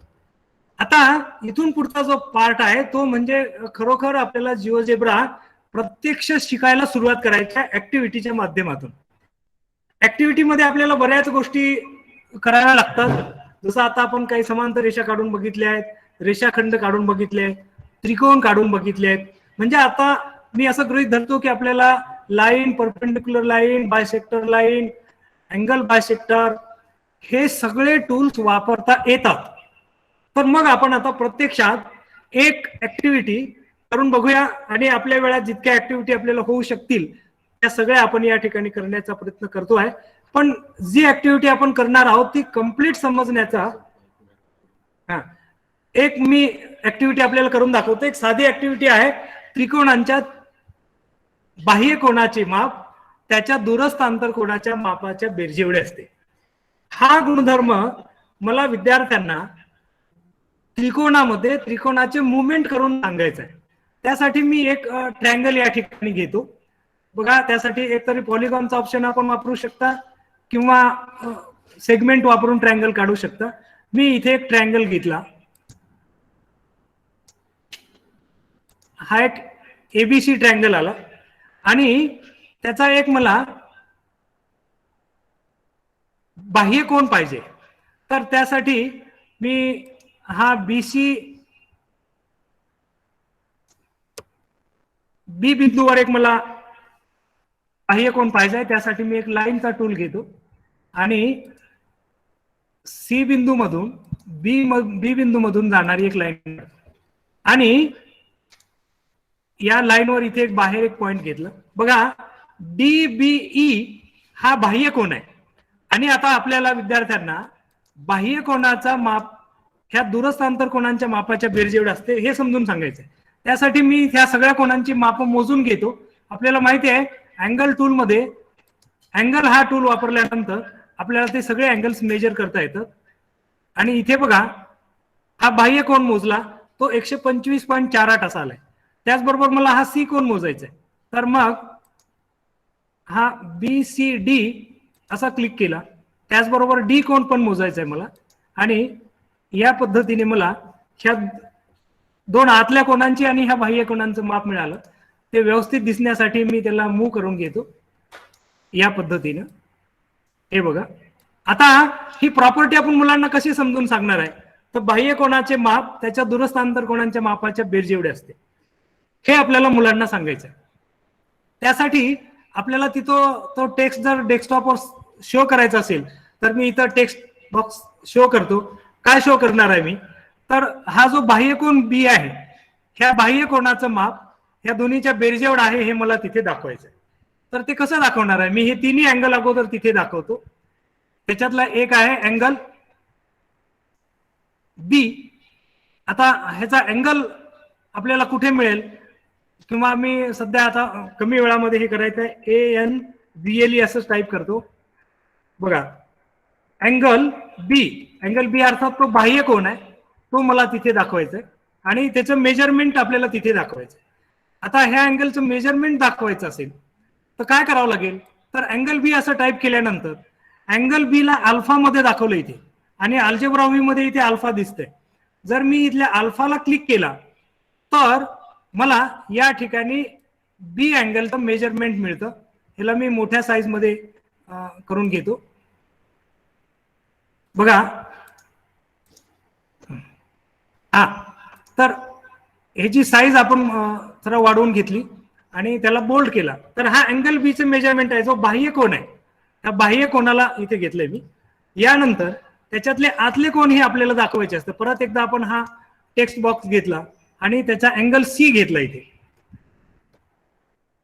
आणि अँगल सी ला त्याचं मेजरमेंट आहे इथे बीटा मध्ये दाखवलंय. इथे अल्जेब्रा व्ह्यू मध्ये बीटा असं दिसतंय आणि त्याला क्लिक केल्यानंतर मला हा अँगल सी इथे मिळाला. त्याचबरोबर मी आणखी एक टेक्स्ट बॉक्स घेऊन अँगल डी घेतो आणि त्याचं मेजरमेंट इथे अँगल डी हे गॅमा मध्ये दाखवलंय. तर ग्राफिक्स व्ह्यू मध्ये गॅमाला क्लिक केल्यानंतर इथे हा तिसरा मिळाला. पण लक्षात घ्या इथे आपल्याला ह्या दोन बाह्य कोणांची सी आणि डी ची बेरीज ही बी येते हे आपल्याला दाखवायचं आहे. तर हे कसं दाखवणार आहे? तर त्यासाठी आपण अगोदर सी आणि डी ची बेरीज करून तर घेऊया. इथे इक्वॅलिटी दाखवायचं राहिलंय.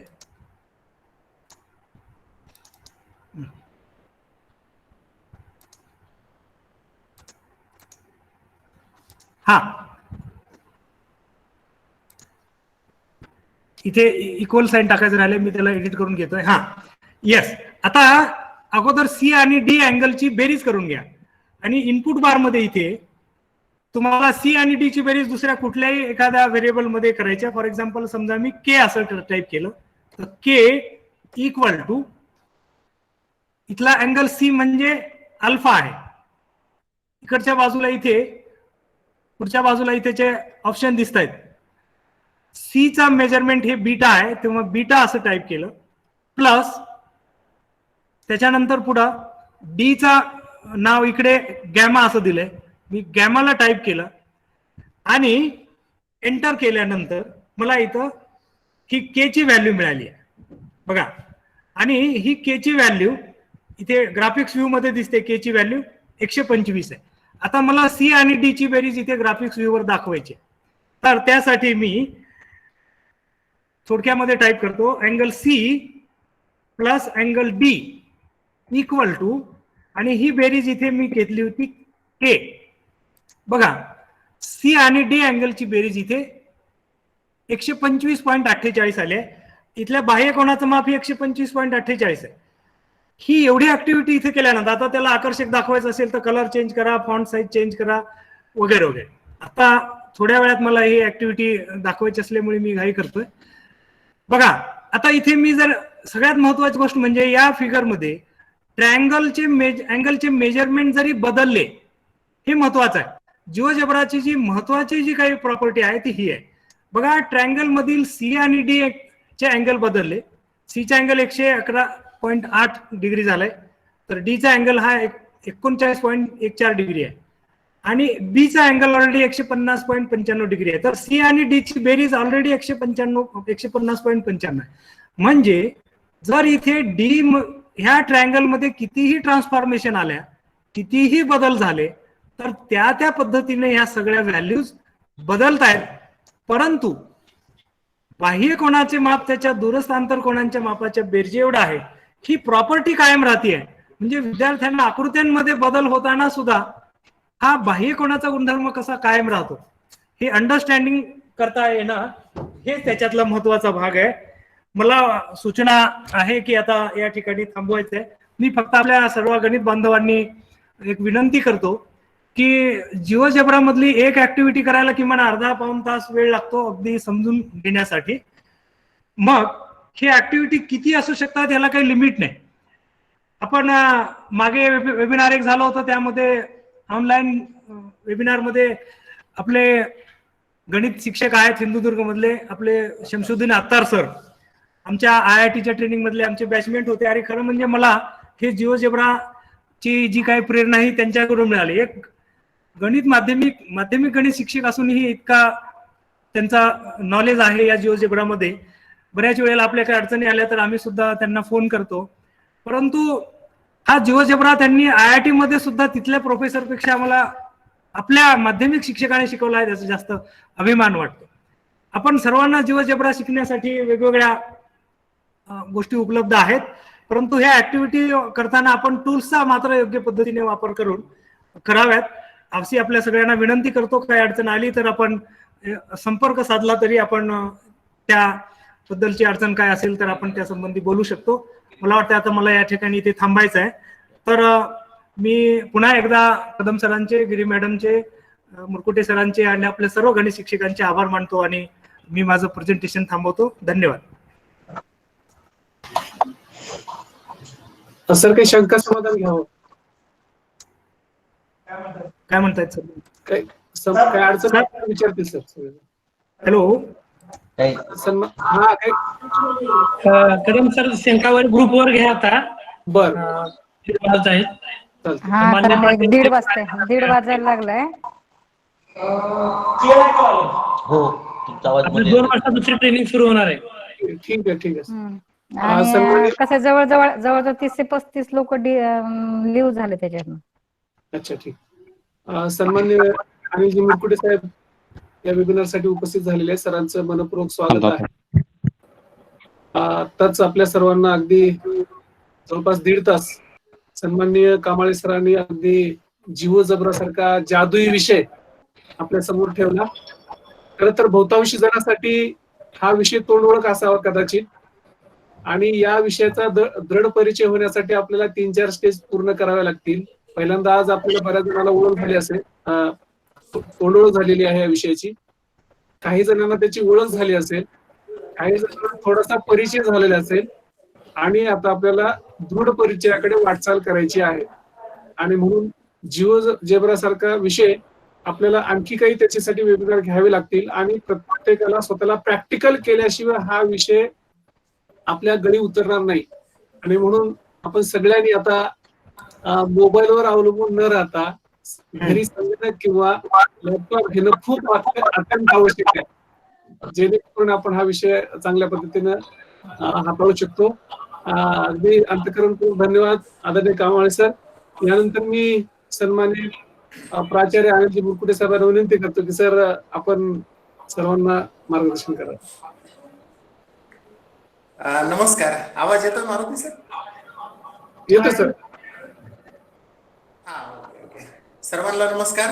आणि सगळ्यात पहिल्यांदा क्षमस्व की काही तांत्रिक अडचणीमुळे सुरुवातीपासून रुजू होता आलं नव्हतं, पण मला खात्री होती आमचे मारुती सर असतील, गिरे मॅडम असतील, सर्व टीम असेल, अत्यंत चांगल्या पद्धतीनं हे सगळा प्रोग्राम कंडक्ट करणार आहेत. आज खरं तर हे दुसरं वेबिनार आपण गणित विषयासाठी आणि माध्यमिक शिक्षक त्यातल्या त्यात सर्वच वर्गांना अध्यापन करणाऱ्या शिक्षकांसाठी आज आयोजित केलेलं होतं. खरं तर गणित विषयासाठी इतका उदंड प्रतिसाद मागच्या वेबिनारला सुद्धा आपण बघितला, पहिल्या वेबिनारला आणि याही वेबिनारला बघण्यात आला. ग्रुपवर ज्यांना माझ्यासारखे इतरांना पण ज्यांना रुजू होता आलं नव्हतं त्यांची तळमळ पण ती व्यक्त झाले होते. पण कधी कधी माणूस भावनिक होतो आणि काहीतरी चुकीचं बोलतो, त्यामुळे मी थोडस त्या बाबतीत प्रतिक्रिया ग्रुपवर दिली होती, पण फार काही त्याचं वाईट वाटून घेऊ नका. अपेक्षा काय असते माहितीये का, की आपण सगळेजण ज्ञानी माणसं आहोत, समजदार माणसं आहोत, आणि आपण परिस्थिती सगळे समजून घेऊनच आपण प्रतिक्रिया दिली पाहिजे. कारण चुकीची प्रतिक्रिया चुकीच्या गैरसमजातून देणं हे आपली वैयक्तिक चूक असू शकते. असो, ह्या गोष्टी फार चर्चेच्या नसतात. खरं तर आज जिओ जेब्रा या अत्यंत महत्वपूर्ण सॉफ्टवेअरची माहिती देण्याच्या संदर्भात आज हे वेबिनार आपण सर्व शिक्षक बंधू भगिनींसाठी आयोजित केलेलं होतं. आणि कामाळे सरांनी अत्यंत जादुई पद्धतीनं सरांनी म्हटल्याप्रमाणे ही सगळी जादू आपल्यापर्यंत सर्वांच्या पर्यंत शिक्षकांपर्यंत पोहोचवली. ज्यांच्यापर्यंत तांत्रिक अडचणीमुळे पोहोचू शकले नाही त्यांना आपण रेकॉर्डेड लेक्चर उपलब्ध करून देऊयात युट्यूबवर, आणि ग्रुपवर त्याची लिंक पण शेअर करूयात. त्यामुळे कोणीही चिंता करण्याची गरज नाही असं मला वाटतंय. जिओ जेब्रा असेल किंवा आता जसं आपण आज थोड्या तांत्रिक अडचणी आलेल्या असल्या तरी मागच्या 7-8 महिन्यापासून आपण कोविड-19च्या वातावरणामध्ये टेक्नॉलॉजीच्या मदतीनेच एकमेकांच्या संपर्कात आहोत. आणि अलीकडच्या काळात आपण जर बघितलं तर आता मानवी जीवन हे तंत्रज्ञानाशिवाय आपण त्याची कल्पनाच करू शकत नाहीत. मग आपलं ते दैनंदिन वैयक्तिक जीवन असेल किंवा व्यावसायिक जीवन असेल, आता तंत्रज्ञान ही आपल्या जीवनाची अपरिहार्यता बनलेली आहे, हे आपण सगळ्यांनी लक्षात घेतलं पाहिजे. मला असं वाटतं की तंत्रज्ञान वापराचं ज्ञान सुद्धा आपण सर्वांनी, माझ्यासहित आपण सर्वांनी वाढवण्याची आवश्यकता आहे. कारण आता ज्या गोष्टी आपल्या दैनंदिन जीवनाला आणि आपल्या व्यावसायिक जीवनाला कलाटणी देणाऱ्या आहेत त्याच्यामध्ये आपण आता निपुण होणं, याला आता दुसरा ऑप्शन शिल्लक राहिलेला नाही. तिसरी महत्वाची गोष्ट आहे की डे बाय डे गणित विषय असेल, विज्ञान असेल किंवा कुठलाही विषय असू द्यात, दिवसा गणित त्याच्यामध्ये तंत्रज्ञानामध्ये क्रांती होते आहे आणि त्याच्याशी आपण अपडेट राहणं फार गरजेचं आहे. तरच आपण मग सर्वाईव्ह चांगल्या पद्धतीने करू शकू. विचार करा की आपल्या मागच्या 2-3-4 वर्षामध्ये हे जे डिजिटलायझेशन झालं, 4G कडून आता आपली 5G कडे वाटचाल होणार आहे, थोड्या दिवसाच्या नंतर आता 5G येणारच आहे. कधी येईल, वर्ष लागेल, 6 महिने लागेल, 4 वर्ष, 2 वर्ष लागतील, पण आपल्या हयातीत, आपल्या नोकरीच्या काळात 5G येणार आहे. आणि 5G म्हणजे वेगळं आणि विलक्षण जग असणार आहे. म्हणजे आज आपल्याला असं वाटतं की जिओजेब्रा सारखं गणित विषयासाठी सॉफ्टवेअर आलंय, अजून कुठलं तरी एखादं सॉफ्टवेअर आलं, दीक्षासारखं आपण ऍप डेव्हलप केलेलं आहे शासनाच्या मार्फत, त्याच्यावर कंटेंट उपलब्ध करून दिले, मार्केटमध्ये काही प्रोफेशनल ऍप्स अवेलेबल आहेत. म्हणजे या सगळ्यांचा वापर करणं आपल्यासाठी आता आवाक्या बाहेरची गोष्ट बनलेली आहे. कल्पना करा, 5G टेक्नॉलॉजी आल्यानंतर आणि ती लागू झाल्यानंतर किंवा त्याचा वापर हा दैनंदिन जीवनाचा भाग बनल्यानंतर जग किती विलक्षण बनलेलं असेल. आणि त्याच्यासाठी लागणारी इफिशियन्सी, त्याच्यासाठी लागणारं तंत्रज्ञान आपल्या सगळ्यांकडे असणं निश्चित गरजेचं आहे. आणि या तंत्रज्ञानाच्या काळात इतक्या डिजिटलायझेशन मध्ये अध्ययन करणारी, शिकणारी मुलं, विशेषतः गणिताचा अभ्यास करणारी मुलं, अजून 5-10 वर्षाच्या नंतर त्यांचा IQ कुठे असेल, त्यांची विषयाची भूक किती प्रमाणात वाढलेली असेल, याचाही आपल्याला अंदाज बांधावा लागणार आहे. आणि मला वाटतं की मग जिओजेब्रा सारखे सॉफ्टवेअर्स असतील किंवा इतर तंत्रज्ञान असेल, इतर रेफरन्स मटेरियल असेल, तुमची आमची धडपड असेल, तुमच्या आमच्या इनोव्हेटिव्ह कल्पना असतील, गणिताला जे मागच्या ज्ञानरचनावादापासून आणि PSM पासून आपण व्हिज्युअलाइज करण्याचा प्रयत्न करतो आहोत, ह्या सगळ्या गोष्टींना आपल्याला पुढे घेऊन जावंच लागणार आहे. ही आपली अपरिहार्यता आहे. त्यामुळे आपण सगळेजण निश्चित, मला माहिती आहे आपण सगळे धंदे समर्थक आहात, सगळे तयार आहात, फक्त आपण एकमेकांशी जोडल्या जाऊ, एकमेकांच्या मदतीनं आपण टेक्नॉलॉजीच्या आधारानं पुढे जात राहू आणि असंच चांगलं काम करत राहू. आज खरं तर मला पूर्ण वेळ जरी लाईव्ह सरांचं ऐकता आलेलं नसलं तरी मी रेकॉर्डेड लेक्चर ऐकणार आहे आणि निश्चितच याचा लाभ मला पण होईल. ज्यांनी सगळे लाईव्ह लाभ घेतला त्यांना निश्चित फायदा होणार आहे. वेळ खूप झालेला आहे, बोलण्यासारखं खूप काही असतं, पण पुढच्या प्रसंगांमध्ये आपण अजून बोलूया. पण आज थोडी सतीश सातपुते सर असतील, मारुती कदम सर असतील, यांच्या मेहनतीतून हे सगळं टेक्निकली डिफेक्ट दूर करून अत्यंत चांगल्या पद्धतीनं आपलं वेबिनार कंडक्ट झालं. सरांनी त्याला अत्यंत चांगल्या पद्धतीने सखोल मार्गदर्शन केलं. मला वाटतं सर्व शिक्षक आपले या बाबतीतल्या आजच्या वेबिनारच्या बाबतीत, या कंटेंटच्या बाबतीत, या कन्सेप्टच्या बाबतीत, या नव्या विषयाच्या बाबतीत निश्चितच समाधानी असणार आहेत. आणि ह्या सगळ्या गोष्टीतून प्रत्येकाची, आमच्या शिक्षक बंधू भगिनींची सर खूप दिवसेंदिवस भूक वाढते आहे आणि डायरेक्ट त्या भुकेला शमवण्याचा प्रयत्न करण्यासाठी नेहमी प्रयत्नशील राहील, याचं आश्वासन मी आपल्या सगळ्यांना देतो. पुन्हा एकदा आपण सगळ्यांनी यशस्वीरित्या हे वेबिनार संपन्न केलं त्याबद्दल आपल्या सगळ्यांचं मनपूर्वक अभिनंदन करतो आणि 2 शब्द थांबवतो. धन्यवाद. मारुती सर. धन्यवाद सर. आपली प्रेरणा आमच्या सर्वांच्या पाठीशी आहे. आम्ही निश्चितपणे अगदी चांगलं काम देण्याचा प्रयत्न निश्चित करू सर. गिरी मॅडम. हॅलो. हा बोला की सर. हा बोला. हा, समारोप करायचं. हो, समारोप करूया. आभार मानू. तर आजच्या या वेबिनारसाठी उपस्थित सर्व सन्माननीय आभार. मी एका मिनिटात आभाराचे भार कशाला, गळ्यात फुलाचे हार कशाला, हृदयातच घर बांधूया, त्या घराला दार कशाला. मित्रांनो, आजच्या या प्रसंगी डाएटचे प्राचार्य सन्माननीय अनिलजी मुरकुटे साहेब, गणित विभागाचे प्रमुख आदरणीय डॉक्टर भागीरथी गिरी मॅडम आणि आपल्या सगळ्यांना, म्हणजे ऑनलाईन जो विषय कम्प्युटरवर शिकवणं आवश्यक आहे तो विषय अगदी सहजपणे, अगदी भाषा तर अगदी जबरदस्तच होती सरांची, आदरणीय प्रकाशजी कामाळे सर, आणि विशेष म्हणजे सरांना सपोर्ट करणारी सर्व टीम, सर्वांचं अगदी मनपूर्वक मी आभार मानतो. आणि आजच्या वेबिनारसाठी उपस्थित सर्व शिक्षक बंधू भगिनींचं मनस्वी अंतकरणपूर्वक आभार मानून दसऱ्याच्या सर्वांना हार्दिक शुभेच्छा देतो. आपण सर्वांनी छानपैकी दसरा साजरा करावा. अगदी मनपूर्वक सगळ्यांचे आभार. धन्यवाद. आमचे तंत्र सहाय्य करणारे सातपुते सर यांचंही विशेष आभार व्यक्त करतोय आणि अध्यक्षाच्या वतीनं हा आजचा वेबिनार संपन्न झाला असं मी जाहीर करते. धन्यवाद सतीश. धन्यवाद. सर्वांचा आभारी आहे. Hello sir.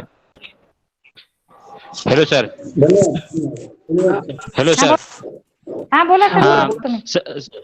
Hello sir, Chandanshiv sir बोलायला मी दिवनी.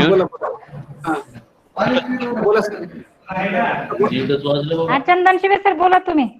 मोबाईलवर डेस्कटॉप दिसला का व्यवस्थित? हा, माझ्या हे मी हात लावून दिले नाही ना. बोला ना सर. बोला सर, बोला. हात लावायचा.